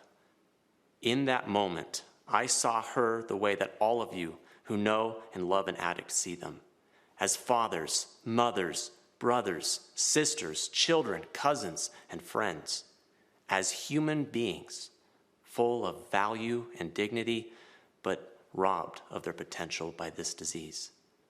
When Crystal said that she was looking for a family to adopt her baby, God showed me exactly what I had to do. Without hesitation, I told her that my family would welcome her baby through adoption. Today, our beautiful daughter Hope is a thriving 2-year-old. Crystal is fast approaching 3 years of recovery. She is a dear friend and a constant inspiration to me and others. I hold a special place in my heart for those facing opioid addiction, and that's why I'm enormously grateful to the President for his leadership in fighting this deadly enemy. Through his efforts, we're turning the tide on the crisis of addiction. President Trump declared the opioid crisis to be a public health emergency and then secured $6 billion in new federal funding to help Americans fight opioid abuse. He invested an additional $100 million to stop the opioid crisis in rural America. And in a move that strikes at the root of the problem, he implemented a safer prescribing plan aimed at reducing opioid prescriptions by over a third within 3 years. This is an effort that stops addiction before it ever gains a hold in someone's life. And it's having an impact. Drug overdose deaths decreased in 2018 for the first time in 30 years. Many of the states hardest hit by the opioid crisis are seeing the largest drop in deaths. We're seeing that doctors are writing fewer prescriptions for opioid pain drugs. These are significant improvements that have a meaningful impact. I think we are fortunate, America, to have a president who cares deeply for the downtrodden and who works tirelessly to find solutions. A president who doesn't just talk about problems, but stops and helps. President Trump is the leader we've needed the last 4 years, and he is the leader we need for the next 4. You see, Donald Trump is the right president at the right time. Let's make sure he's reelected on November 3rd. I pray God's blessings on you and your family, and may God bless America.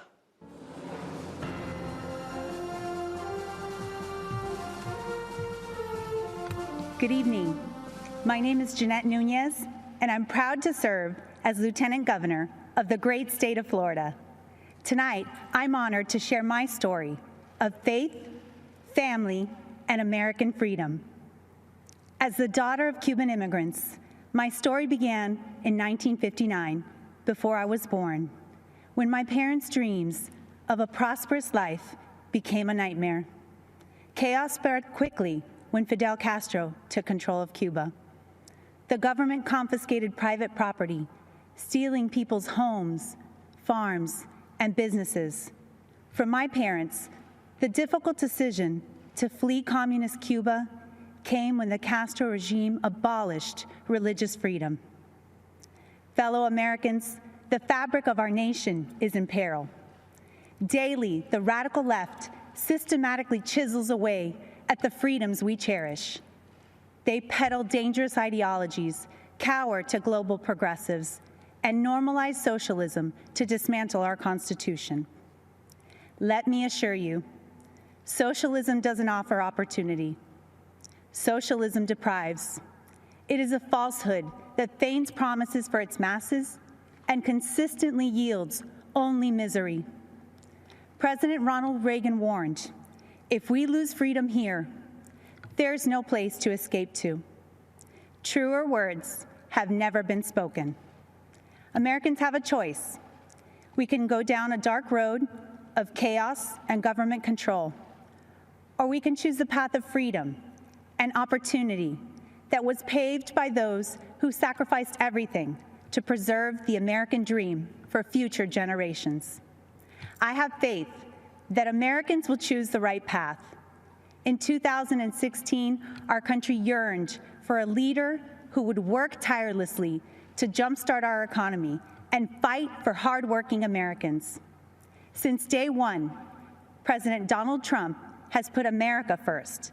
His pro-growth, pro-jobs agenda has ushered in historically low unemployment, record job creation, higher wages, and rising homeownership. The president is fighting to rescue American jobs and industries for places like Ohio, Pennsylvania, and Puerto Rico, jobs that were needlessly shipped overseas.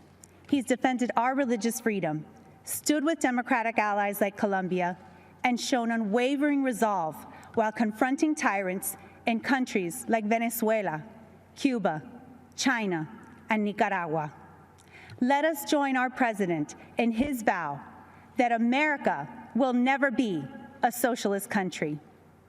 Supporting our president requires action. Join me tonight and text VOTE to 88022. We must continue to support our Commander-in-Chief, who has a bold agenda that safeguards the rights and freedoms protected under our Constitution. Today, more than ever, that means supporting our men and women in law enforcement and our heroes in uniform. It means fighting to provide the best quality education by empowering parents and preserving school choice. And it means rejecting the socialist takeover of our nation that will destroy the innovation, economic vitality, and freedoms we hold so dear. As a daughter of immigrants, a wife, a mother of three, and the first Latina lieutenant governor in the history of the state of Florida, it is my distinct privilege to share my story, which is really your story, and the story of a nation that has opened its doors, lifted its people, and yielded success in a way only the United States of America can. Together, let's ensure 4 more years for President Donald J. Trump so that he can continue protecting our republic, and so one day, our children can proudly tell the story of what our generation did to defend the values of faith, family, and freedom. Thank you. May God bless each one of you, and may God bless the United States of America.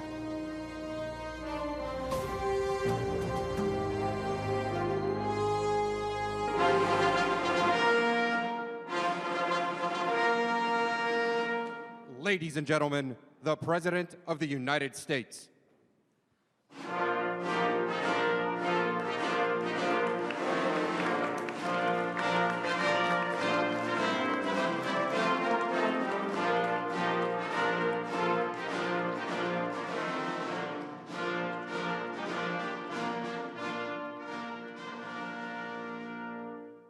Acting Secretary Wolf, I present to you 5 candidates for naturalization representing 5 countries. On behalf of everyone here today, I'd like to express my gratitude to you, Mr. President, for hosting this naturalization ceremony here at the White House. To our candidates, it is my honor to administer the oath of allegiance and welcome you as our fellow citizens. Candidates for naturalization, please raise your right hand and repeat after me. I hereby declare an oath that I absolutely and entirely renounce and abjure all allegiance and fidelity to any foreign prince, potentate, state or sovereignty, of whom or which I have heretofore been a subject or citizen, that I will support and defend the Constitution and laws of the United States of America, against all enemies, foreign and domestic, that I will bear true faith and allegiance to the same,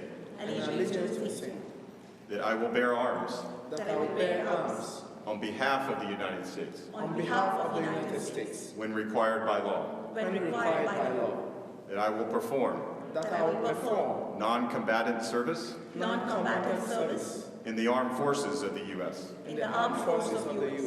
When required by law, that I will perform work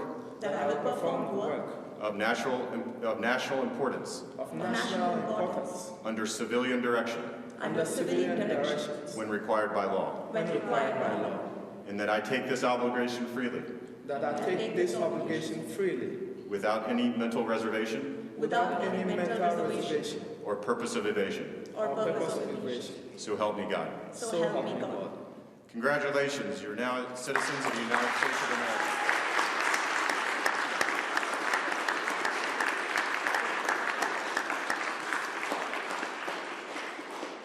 On behalf of the Department of Homeland Security, it is my honor to call you my fellow Americans. Mr. President, I want to again commend you for your dedication to the rule of law and for restoring integrity to our immigration system. Thank you for hosting such a patriotic celebration here at the White House today.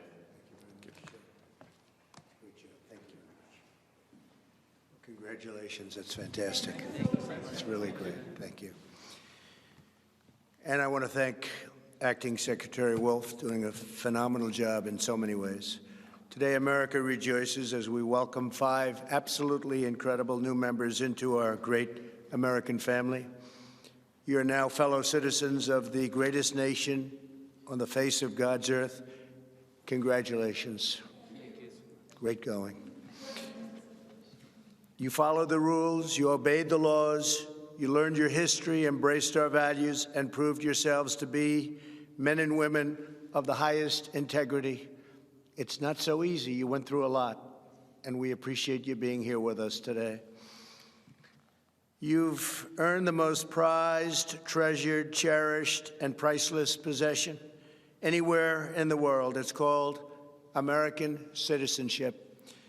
There is no higher honor and no greater privilege, and it's an honor for me to be your president. Thank you very much.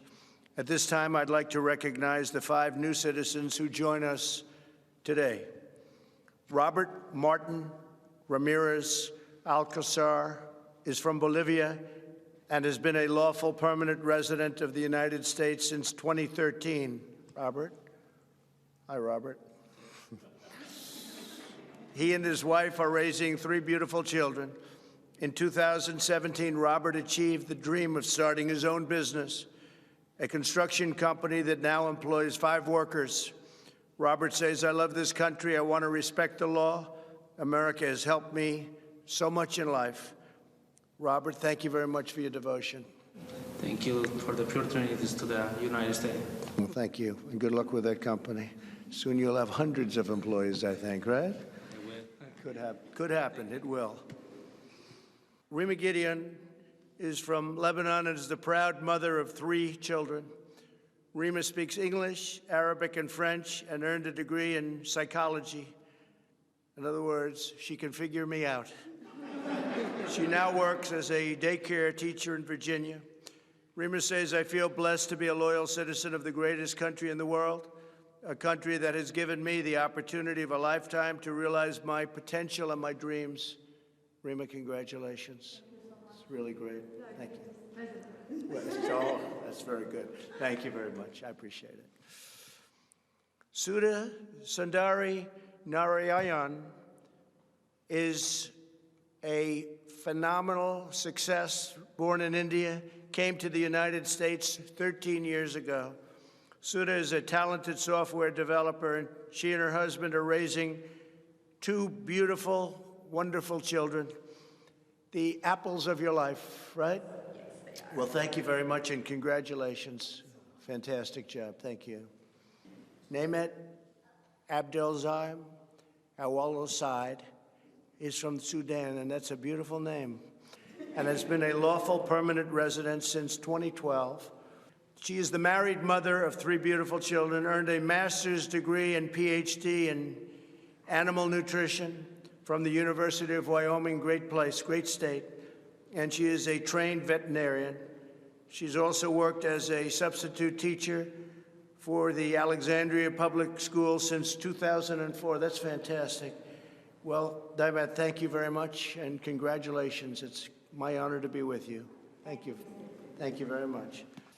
Salah Abdul Samad has been looking forward to this day since he arrived in the United States from Ghana in 2015. Salih speaks 5 languages and works the medical field. Salih says that the American citizenship means everything to me in my life. It cannot be measured or quantified. I have the chance to work hard and succeed in life, to know that I am in the safe country like America. That really is something, because I know they have my back. Salih, thank you very much. Congratulations. Fantastic job. Congratulations to everybody. With the rights and freedoms each of you now enjoys as citizens, there is no dream beyond your wildest reach, because Americans can do anything. Today, you have also accepted the profound duties and responsibilities that come with American citizenship. By swearing the oath of allegiance, each of you has entered a sacred and unbreakable covenant with our nation. You have pledged your undying loyalty to the American people, the American Constitution, and the American way of life. The history and heritage of the United States are now yours to preserve and pass down to the next generation.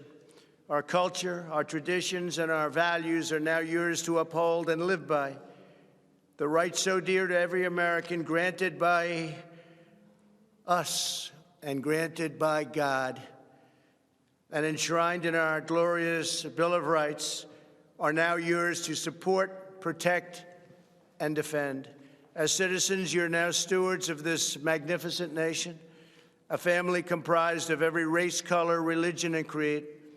United by the bonds of love, we are one people, sharing one home, saluting one great American flag. Congratulations again to all of you. May God bless you, and may God bless our great country, America. Thank you so much.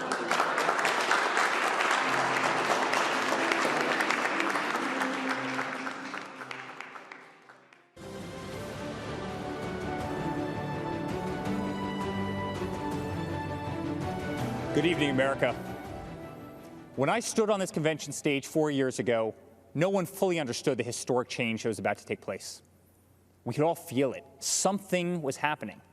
A movement was forming just below the surface. The forgotten man and woman, voiceless in Washington, D.C., were preparing to rise up. Our movement followed the pattern of so many that came before us. First, we were ignored. Then we were laughed at. Then they fought us. And then, together, we won. From that moment forward, America came first. America started winning again. America became respected again. But with every movement, there's a counter-movement. In the view of the radical Democrats, America is the source of the world's problems. As a result, they believe the only path forward is to erase history and forget the past. They want to destroy the monuments of our forefathers. They want to disrespect our flag, burn the stars and stripes that represent patriotism and the American dream. They want to disrespect our national anthem by taking a knee while our armed forces lay down their lives every day to protect our freedom. They do not want the Pledge of Allegiance in our schools. Many of them don't want one nation under God. The Democrats want to defund and disrespect our law enforcement. The Democrats want an America where your thoughts and opinions are censored when they do not align with their own.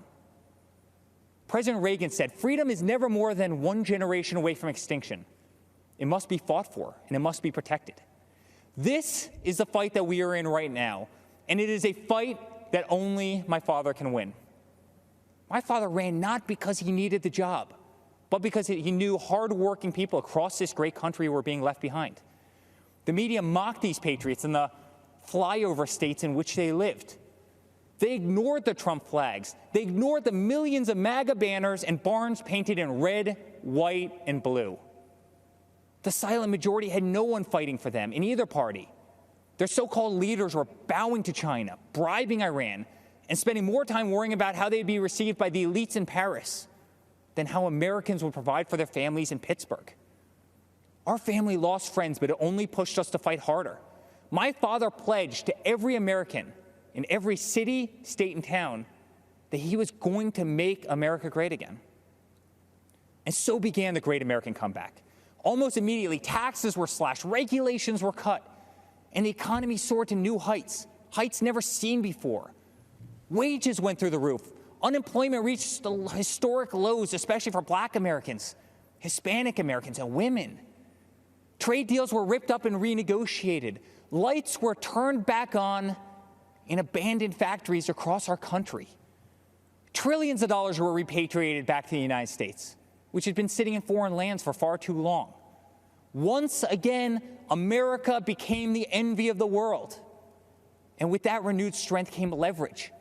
The president demanded that our allies pay their fair share for the defense of the Western world.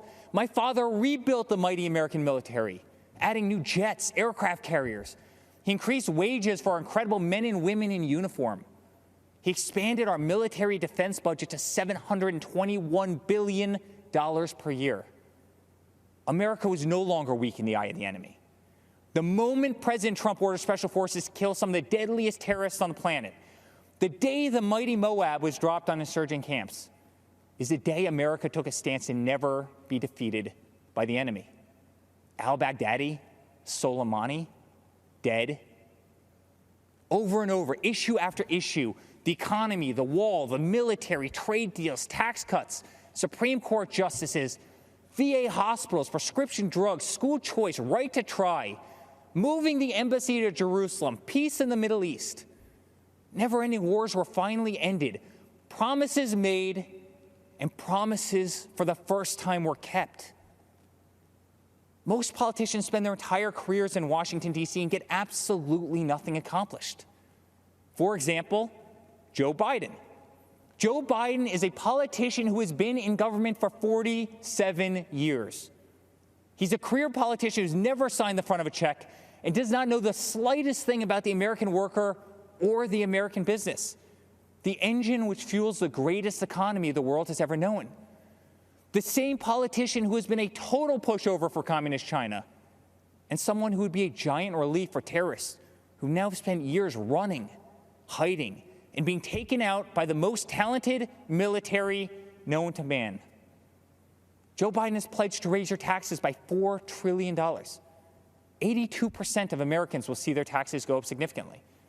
Biden has pledged to stop border wall construction and give amnesty and health care to all illegal immigrants. Biden has pledged to defund the police and take away your cherished Second Amendment. My father, on the other hand, delivered the largest tax cuts in American history, knows if you do not have a border, you do not have a country, and will always support law enforcement and your right to keep and bear arms. Every day, my father fights for the American people, the forgotten man and woman of this country, the ones who embody the American spirit, which is unlike anything else in the world. It built the New York City skyline. It built the Hoover Dam. And soon, under my father's leadership, it will send Americans to Mars. The American spirit can be felt in the majesty of the Grand Canyon, the shadows of Mount Rushmore, and the stillness of the air at Gettysburg. It can be seen in the wide-eyed wonder of every American child as they take their first breath in the greatest country the world has ever known. It defeated fascism, it defeated communism, and in 68 days, it will defeat the empty, oppressive, and radical views of the extreme left. Ronald Reagan's quote ends with this simple warning. One day we could spend our sunset years telling our children what it was once like in the United States where men and women were free. Under President Trump, freedom will never be a thing of the past. That's what a vote for Donald Trump represents. It's a vote for the American spirit, the American dream, and for the American flag. To the law enforcement officer who's being attacked, betrayed, and whose job they are trying to make extinct, my father will fight for you. To all houses of worship and to all people of faith stripped of our religious freedoms and religious liberties, my father will fight for you. To the voiceless, shamed, censored, and canceled, my father will fight for you. To our farmers who work dawn to dusk to keep our plates full, my father will fight for you. To every single mother and father, to our veterans, our coal miners, and to the American worker, my father will fight for you. And to every proud American who bleeds red, white, and blue, my father will continue to fight for you. In closing, I'd like to speak directly to my father. I miss working alongside you every single day, but I'm damn proud to be on the front lines of this fight. I'm proud of what you are doing for this country. I'm proud to show my children what their grandfather is fighting for. I'm proud to watch you give them hell. Never stop. Continue to be unapologetic. Keep fighting for what is right. You are making America strong again. You are making America safe again. You are making America proud again. And yes, together with a forgotten man and woman who are finally forgotten no more, you are making America great again. Dad, let's make Uncle Robert very proud this week. Let's go get another 4 years. I love you very much. God bless you, and God bless the United States of America.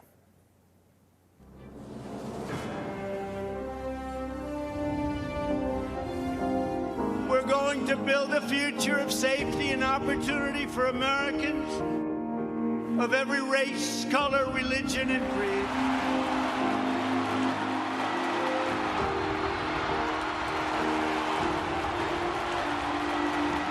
Our president has created such a surplus that when this pandemic hit, he was able to refund Americans without indebting us. We're all better off when former inmates can receive and re-enter society as law-abiding, productive citizens. They now have a chance at more opportunities than they've ever had before. To be incarcerated for 16 and a half years for hearsay. I get emotional thinking about it. It's a feeling that I can't describe. When people say we're oppressed here in the United States, how? Right now, this country, for me, is the last beacon of hope and opportunity. If America falls, the entire world falls. Trump's pledge to the American workers definitely means a lot to me because I wouldn't be where I'm at today. I truly believe that my kids are going to look up to me one day. It's just tremendous what I could do, I guess. The forgotten men and women will never be forgotten again. You know, in Biden's America, there aren't opportunity zones. Here you have an administration that actually looks at how can government and private enterprise work together. As we fight to deliver a better future for all women and for all Americans, we remember the wonderful victory 1 century ago. And in the following November, the ladies appeared at the polls on Election Day by the hundreds of thousands. They had won their right to vote. Before the China virus set in, it struck our nation. women had gained 4.3 million jobs, a record. The women's unemployment rate had plummeted to the lowest level in more than 65 years. And last year, over 70% of the new jobs went to women. And I will say we're coming back very strongly. We have the most opportunity. That's the American story, isn't it? That we have hope, that even though we're in dark days now, that the days ahead hold greater possibilities because of the opportunities that we've been given in our country. And we will make America great again.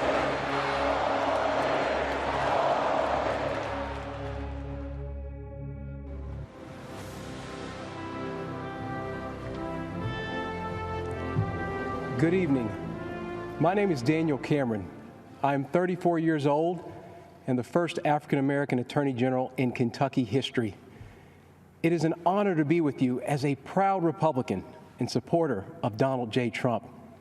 I was raised in Kentucky, just a few miles from Abraham Lincoln's birthplace. Our first Republican president believed in compassion, self-reliance, freedom, equality, and justice. Sadly, there are some who don't believe in this wisdom or in the better angels of our shared American history as they tear down the statues of people like Ulysses S. Grant, Frederick Douglass, and even Mr. Lincoln himself. Lincoln said, "Any nation that does not honor its heroes will not long endure." And for Republicans, our heroes are those who propelled an imperfect nation ever forward, always striving to make life better for everyone. Even as anarchists mindlessly tear up American cities while attacking police and innocent bystanders, we Republicans do recognize those who work in good faith towards peace, justice, and equality. In fact, it was General Dwight Eisenhower, a future Republican president, who said, "Democracy is a system that recognizes the equality of humans before the law." Whether you are the family of Breonna Taylor or David Dorn, these are the ideals that will heal our nation's wounds.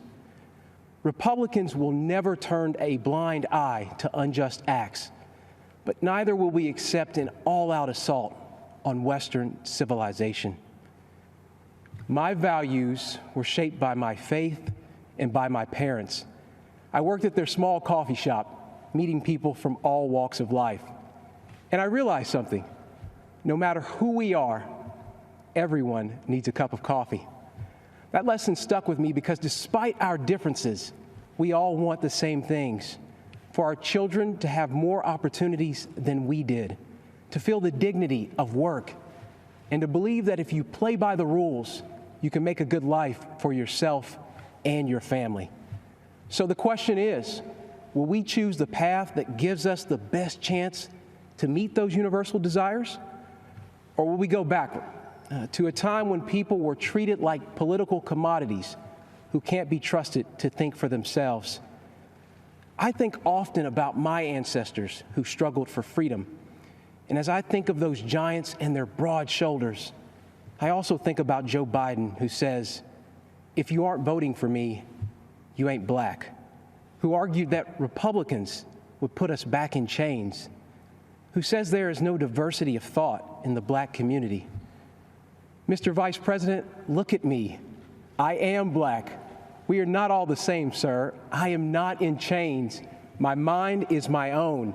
And you can't tell me how to vote because of the color of my skin. Joe Biden is a backwards thinker in a world that is craving forward-looking leadership.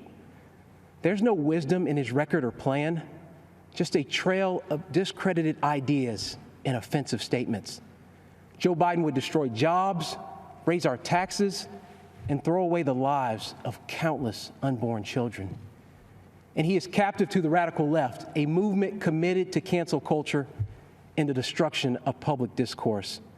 They believe your skin color must dictate your politics. And if you fail to conform while exercising your God-given right to speak and think freely, they will cut you down. The politics of identity, cancellation, and mob rule are not acceptable to me. Republicans trust you to think for yourself and to pursue your American dream however you see fit. Mr. Lincoln said the dogmas of the quiet past are inadequate to the stormy present. The occasion is piled high with difficulty, and we must rise to the occasion. I believe Donald Trump can meet Lincoln's mandate, even as Joe Biden remains trapped by his own failed record and by the radicals who dominate his party. Let's be honest, no one is excited about Joe Biden, and so I ask you to judge the record. On criminal justice reform, Joe Biden couldn't do it, but President Trump did.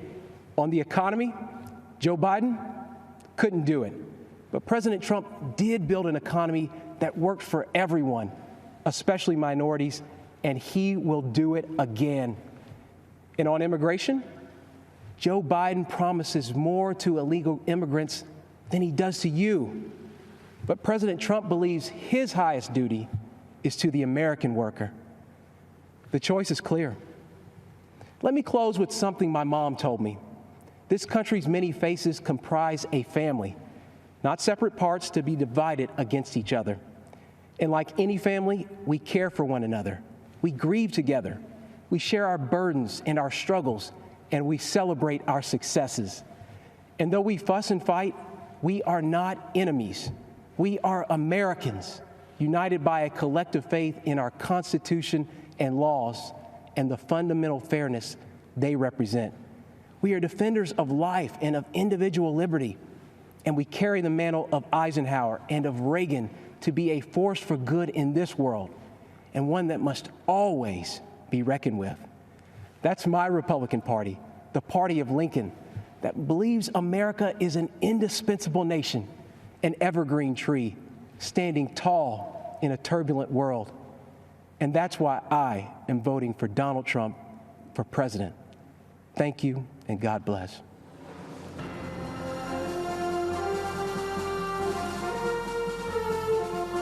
Hi, I'm Mike Pompeo. I'm speaking to you from beautiful Jerusalem, looking out over the old city. I have a big job as Susan's husband and Nick's dad. Susan and Nick are more safe, and their freedom's more secure because President Trump has put his America First vision into action. It may not have made him popular in every foreign capital, but it's worked. President Trump understands what my great fellow Kansan President Eisenhower said. For all that we cherish and justly desire for ourselves or for our children, the securing of peace is the first requisite. Indeed, the primary constitutional function of the national government is ensuring that your family and mine are safe and enjoy the freedom to live, to work, to learn, and to worship as they choose. Delivering on this duty to keep us safe and our freedoms intact, this president has led bold initiatives in nearly every corner of the world. In China, he's pulled back the curtain on the predatory aggression of the Chinese Communist Party. The president has held China accountable for covering up the China virus and allowing it to spread death and economic destruction in America and around the world. And he will not rest until justice is done. He has ensured that the Chinese Communist Party spies posing as diplomats in America are jailed or sent back to China. And he has ended the ridiculously unfair trade arrangement with China that punched a hole in our economy. Those jobs are coming back home. In North Korea, the president lowered the temperature and against all odds got the North Korean leadership to the table. No nuclear tests, no long-range missile tests, and Americans held captive in North Korea came home to their families, as did the precious remains of scores of heroes who fought in Korea. Today, because of President Trump, NATO is stronger, Ukraine has defensive weapon systems, and America left a harmful treaty so our nation can now build missiles to deter Russian aggression. And in the Middle East, when Iran threatened, the president approved a strike that killed the Iranian terrorist Qasem Soleimani. This is the man most responsible for the murder and maiming of hundreds of American soldiers and thousands of Christians across the Middle East. And you'll recall, too, that when the president took office, radical Islamic terrorists had beheaded Americans, and ISIS controlled a territory in the size of Great Britain. Today, Today, because of the president's determination and leadership, the ISIS caliphate is wiped out. It's gone. Its evil leader, Abu Bakr al-Baghdadi, is dead. And our brave soldiers, they're on their way home. The president exited the U.S. from the disastrous nuclear deal with Iran and squeezed the Ayatollah, Hezbollah, and Hamas. The president, too, moved the U.S. Embassy to this very city of God, Jerusalem, the rightful capital of the Jewish homeland. And just 2 weeks ago, the president brokered a historic peace deal between Israel and the United Arab Emirates. This is a deal that our grandchildren will read about in their history books. You know, as a soldier, I saw firsthand people desperate to flee to freedom. The way each of us can best ensure our freedoms is by electing leaders who don't just talk, but who deliver. An American hostage, imprisoned in Turkey for 2 years, Pastor Andrew Brunson, said upon his release that he survived his ordeal with these words of Scripture: "Be faithful, endure, and finish well. If we stay the course, we will."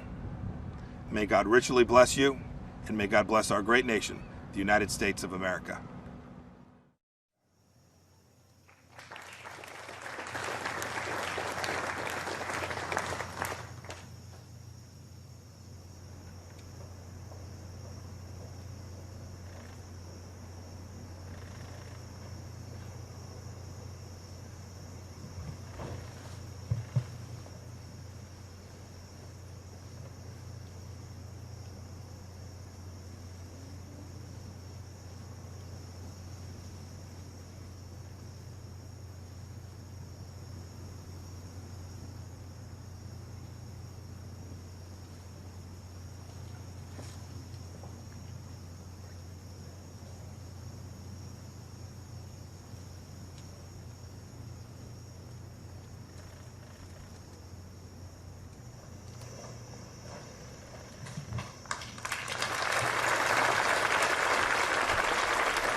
It is my great honor to present First Lady Melania Trump.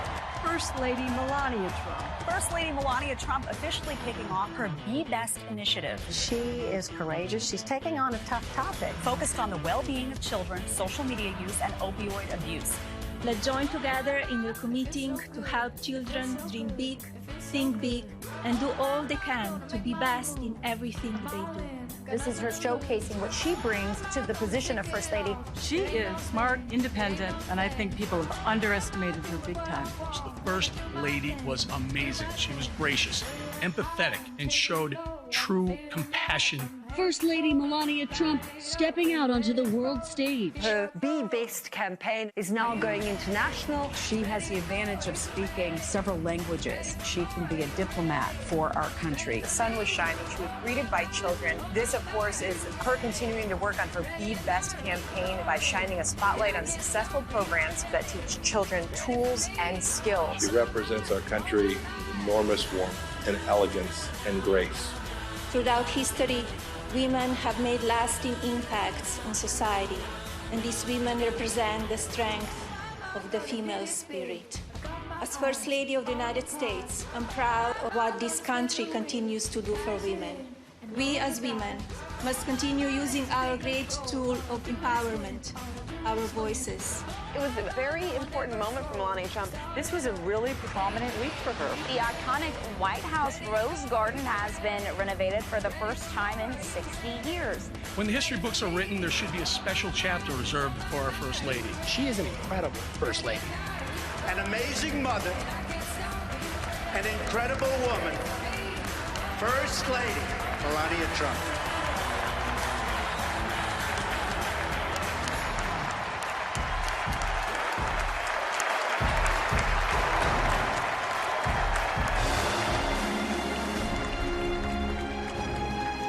Ladies and gentlemen, please welcome the First Lady of the United States, Mrs. Melania Trump.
It seems like just yesterday that we were at our first convention, where my husband accepted the Republican nomination and then became our 45th President of the United States. Yet the energy and enthusiasm for who should lead this nation, it is real today as it was 4 years ago. I know I speak for my husband and the entire family when I say we have not forgotten the incredible people who were willing to take a chance on the businessmen who had never worked in politics. We know it was you who elected him to be Commander-in-Chief, and we know it is you who will carry us through again. We were humbled by the incredible support then, and we are still grateful today. I want to acknowledge the fact that since March, our lives have changed drastically. The invisible enemy, COVID-19, swept across our beautiful country and impacted all of us. My deepest sympathy goes out to everyone who has lost a loved one, and my prayers are with those who are ill or suffering. I know many people are anxious and some feel helpless. I want you to know you're not alone. My husband's administration will not stop fighting until there is an effective treatment or vaccine available to everyone. Donald will not rest until he has done all he can to take care of everyone impacted by this terrible pandemic. I want to extend my gratitude to all of the healthcare professionals, frontline workers and teachers who stepped up in these difficult times.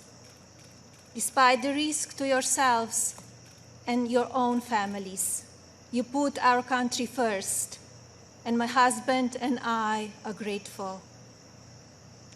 I have been moved by the way Americans have come together in such an unfamiliar and often frightening situation. It is in times like this that we will look back and tell our grandchildren that through kindness and compassion, strength and determination, we were able to restore the promise of our future.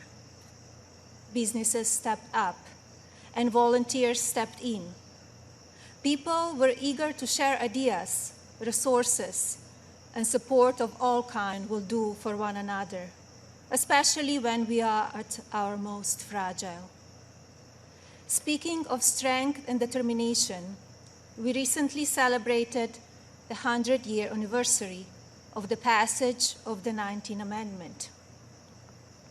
Yesterday, on the North Lawn of the White House, we unveiled an exhibit dedicated to women's suffrage.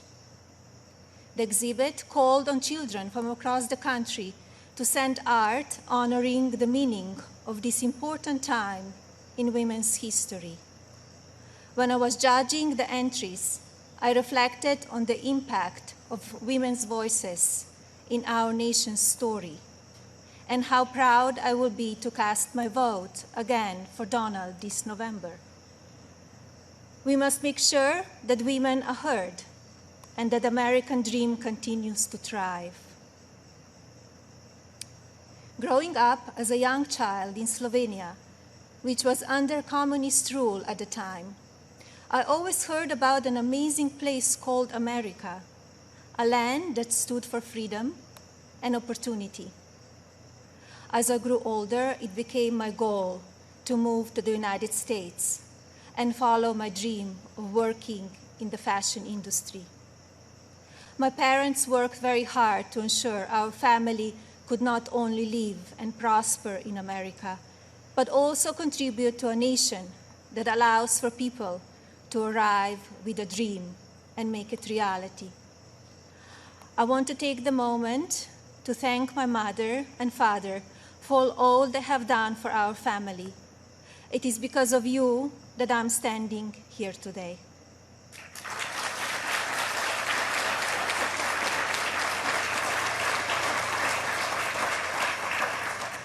I arrived in the United States when I was 26 years old.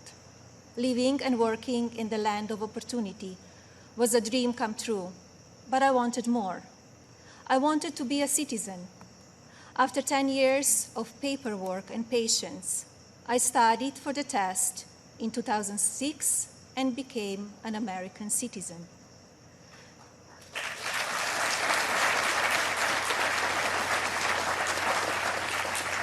It is still one of the proudest moments in my life because with hard work and determination, I was able to achieve my own American dream.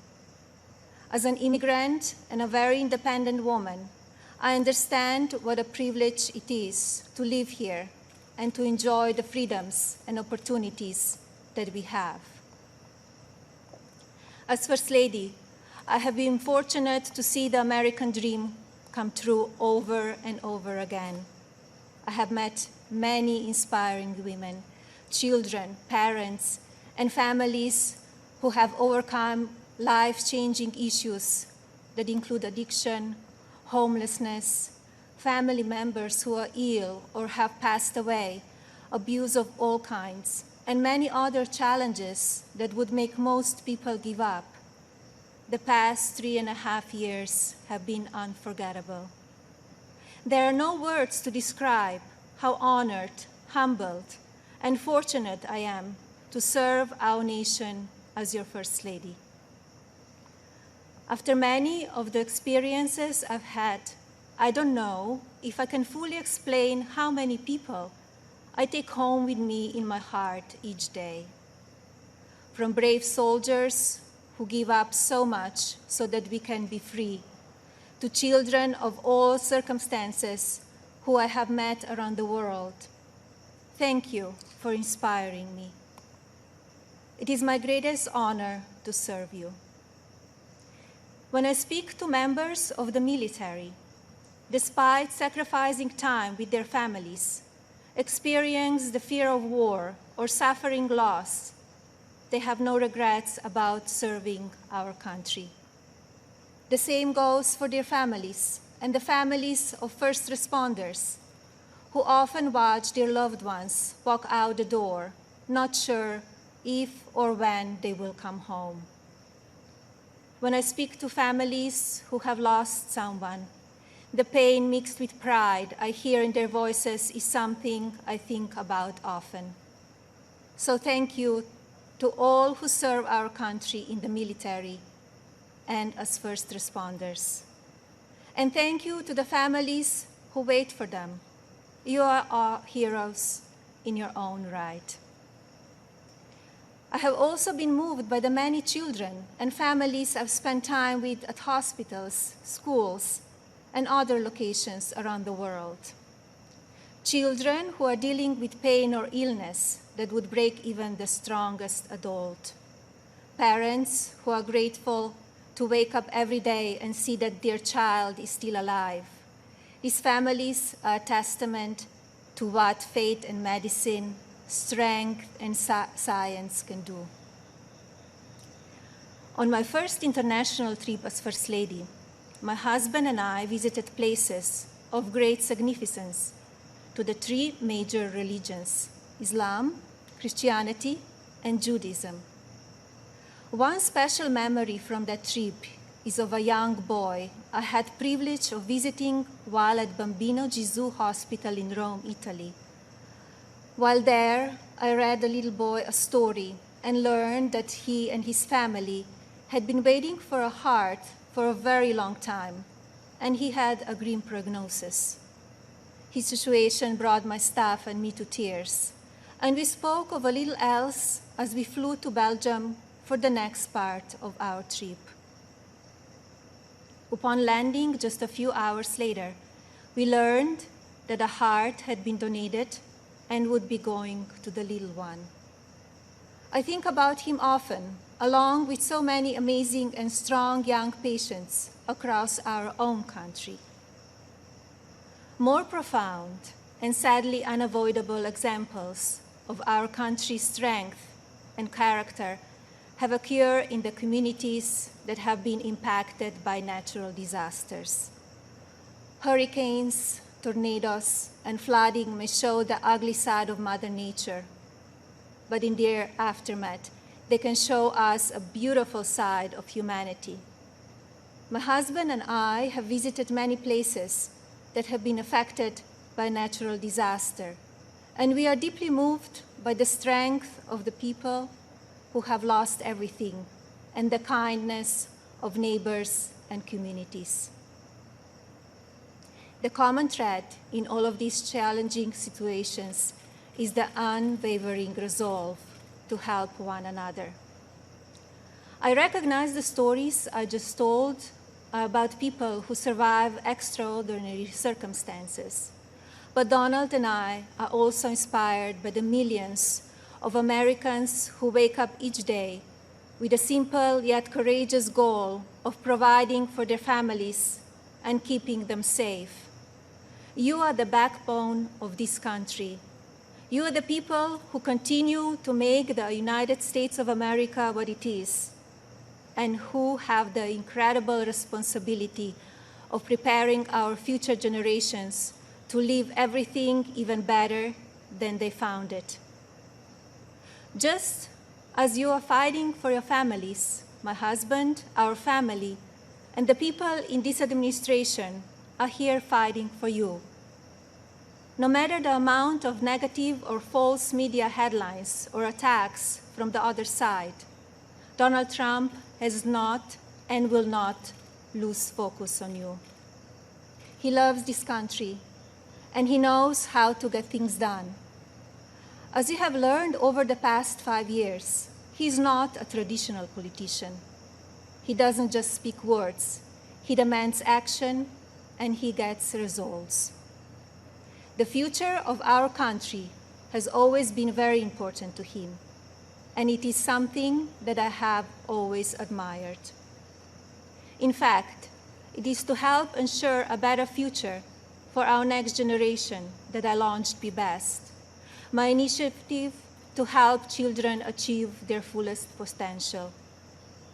Be Best has one simple goal: teaching youth about the importance of their well-being, both mentally and physically.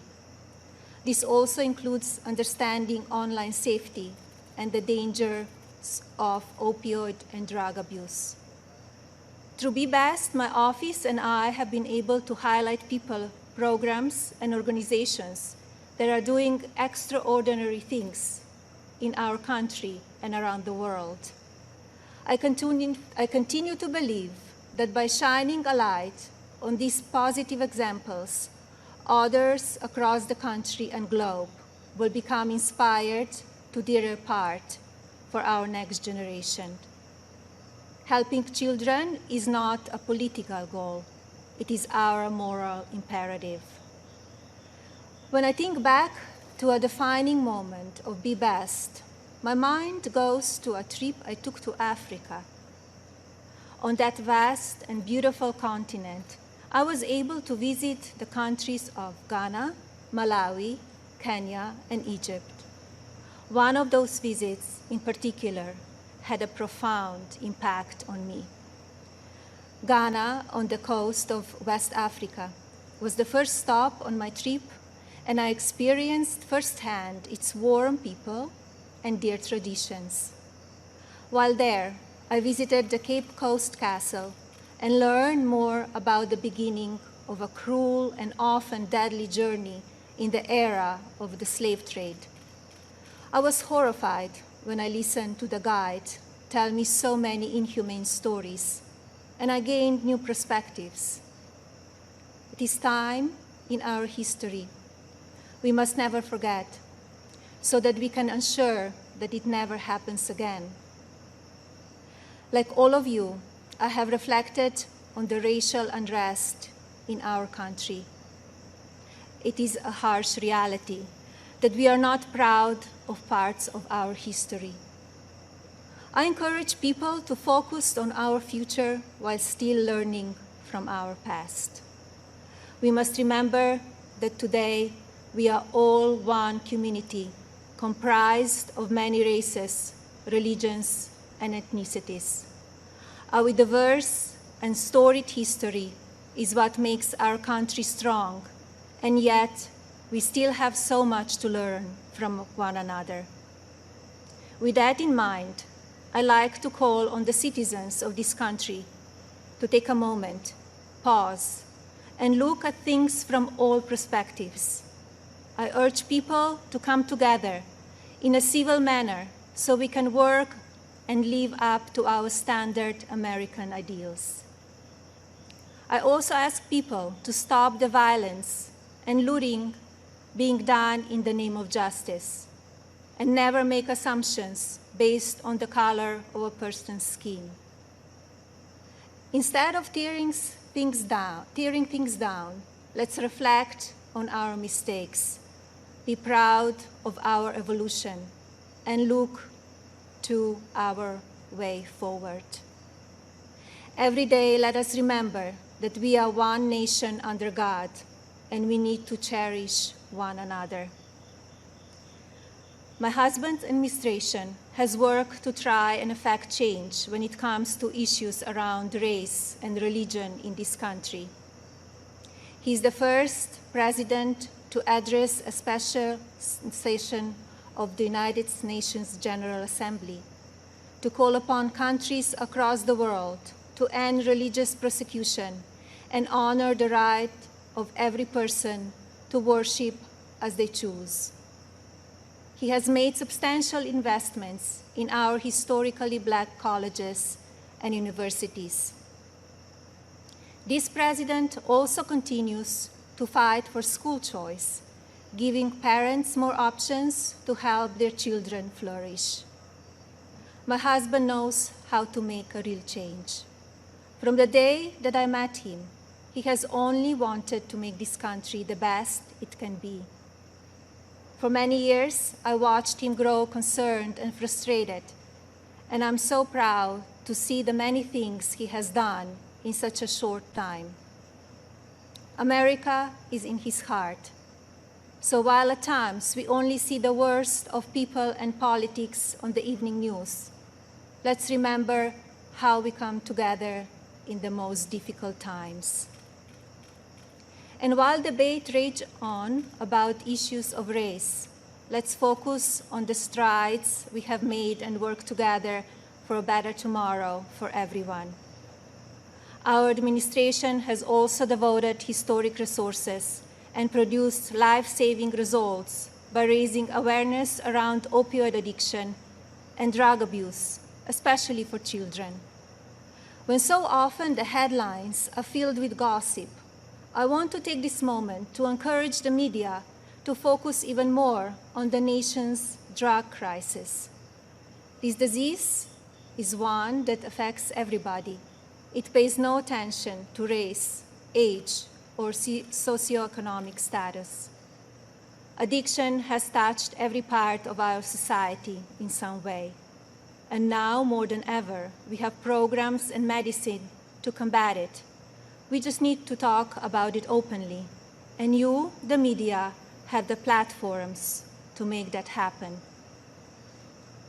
To the media industry and as a country, I ask that we all commit to helping in our fights against drug addiction by talking about it even more. Especially as we battle the COVID pandemic, we need to remember that suicides are on the rise as people who are struggling with loneliness and addiction feel they have nowhere to turn.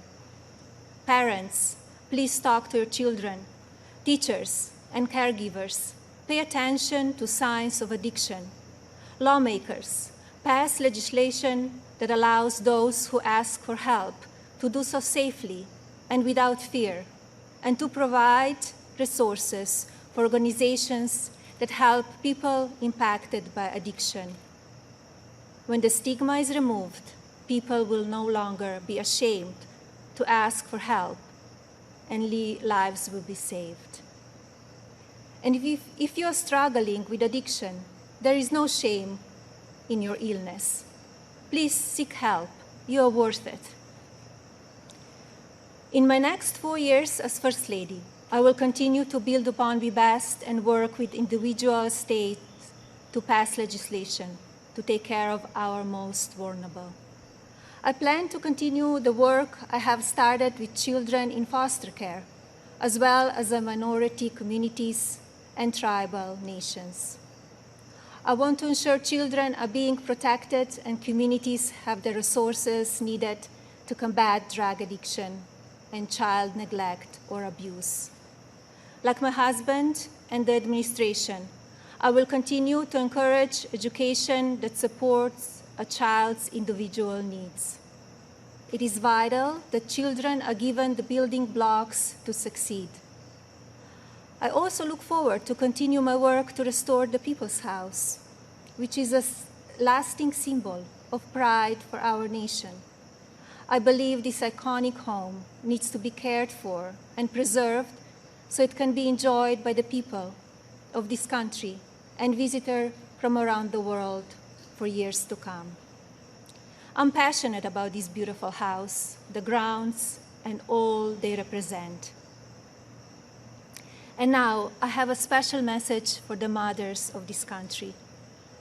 This modern world is moving so fast, and our children face challenges that seem to change every few months. Just like me, I know many of you watch how mean and manipulative social media can be. And just like me, I'm sure many of you are looking for answers how to talk to your children about the downside of technology and their relationships with their peers. Like every parent in this country, I feel there are so many lessons to teach our son and responsibilities as his mother, but there are just not enough hours in the day to do it all. I remind myself that I'm more fortunate than most and still have days that I look for wisdom and strength to do the very best I can for him. To mothers and parents everywhere, you are warriors. In my husband, you have a president who will not stop fighting for you and your families. I see how hard he works each day and night, and despite the unprecedented attacks from the media and opposition, he will not give up. In fact, if you tell him he cannot be done, he just works harder.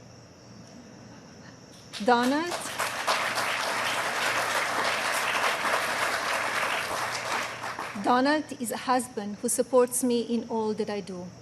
He has built an administration with an unprecedented number of women in leadership roles and has fostered an environment where the American people are always the priority. He welcomes different points of view and encourages thinking outside of the box. I know I speak for my husband and the family when I say we are so grateful that you have trusted him to be your president, and we will be honored to serve this incredible country for 4 more years.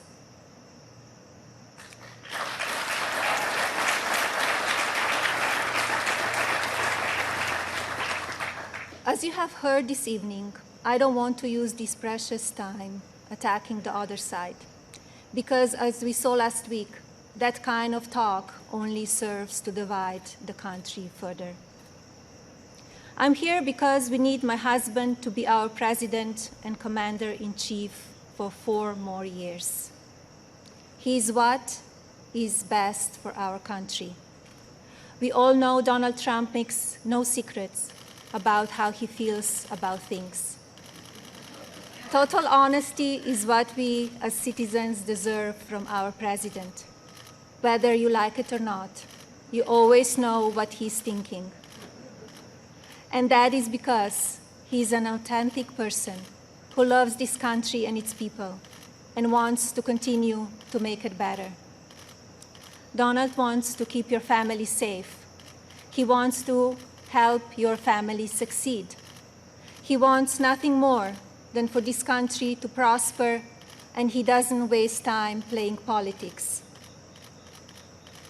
Almost 4 years ago, we went into Election Day completely underestimated. Despite what is being said again this year, I know, just as you do, that Americans will go to the polls and vote on the behalf of their families, our economy, our national security, and our children's future. To vote for those ideals is not a partisan vote. It is a common sense vote, because those are goals and hopes that we all believe in. I believe that we need my husband's leadership now more than ever in order to bring us back once again to the greatest economy and the strongest country ever known. God bless you all, your families, and God bless the United States of America.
lighting camera.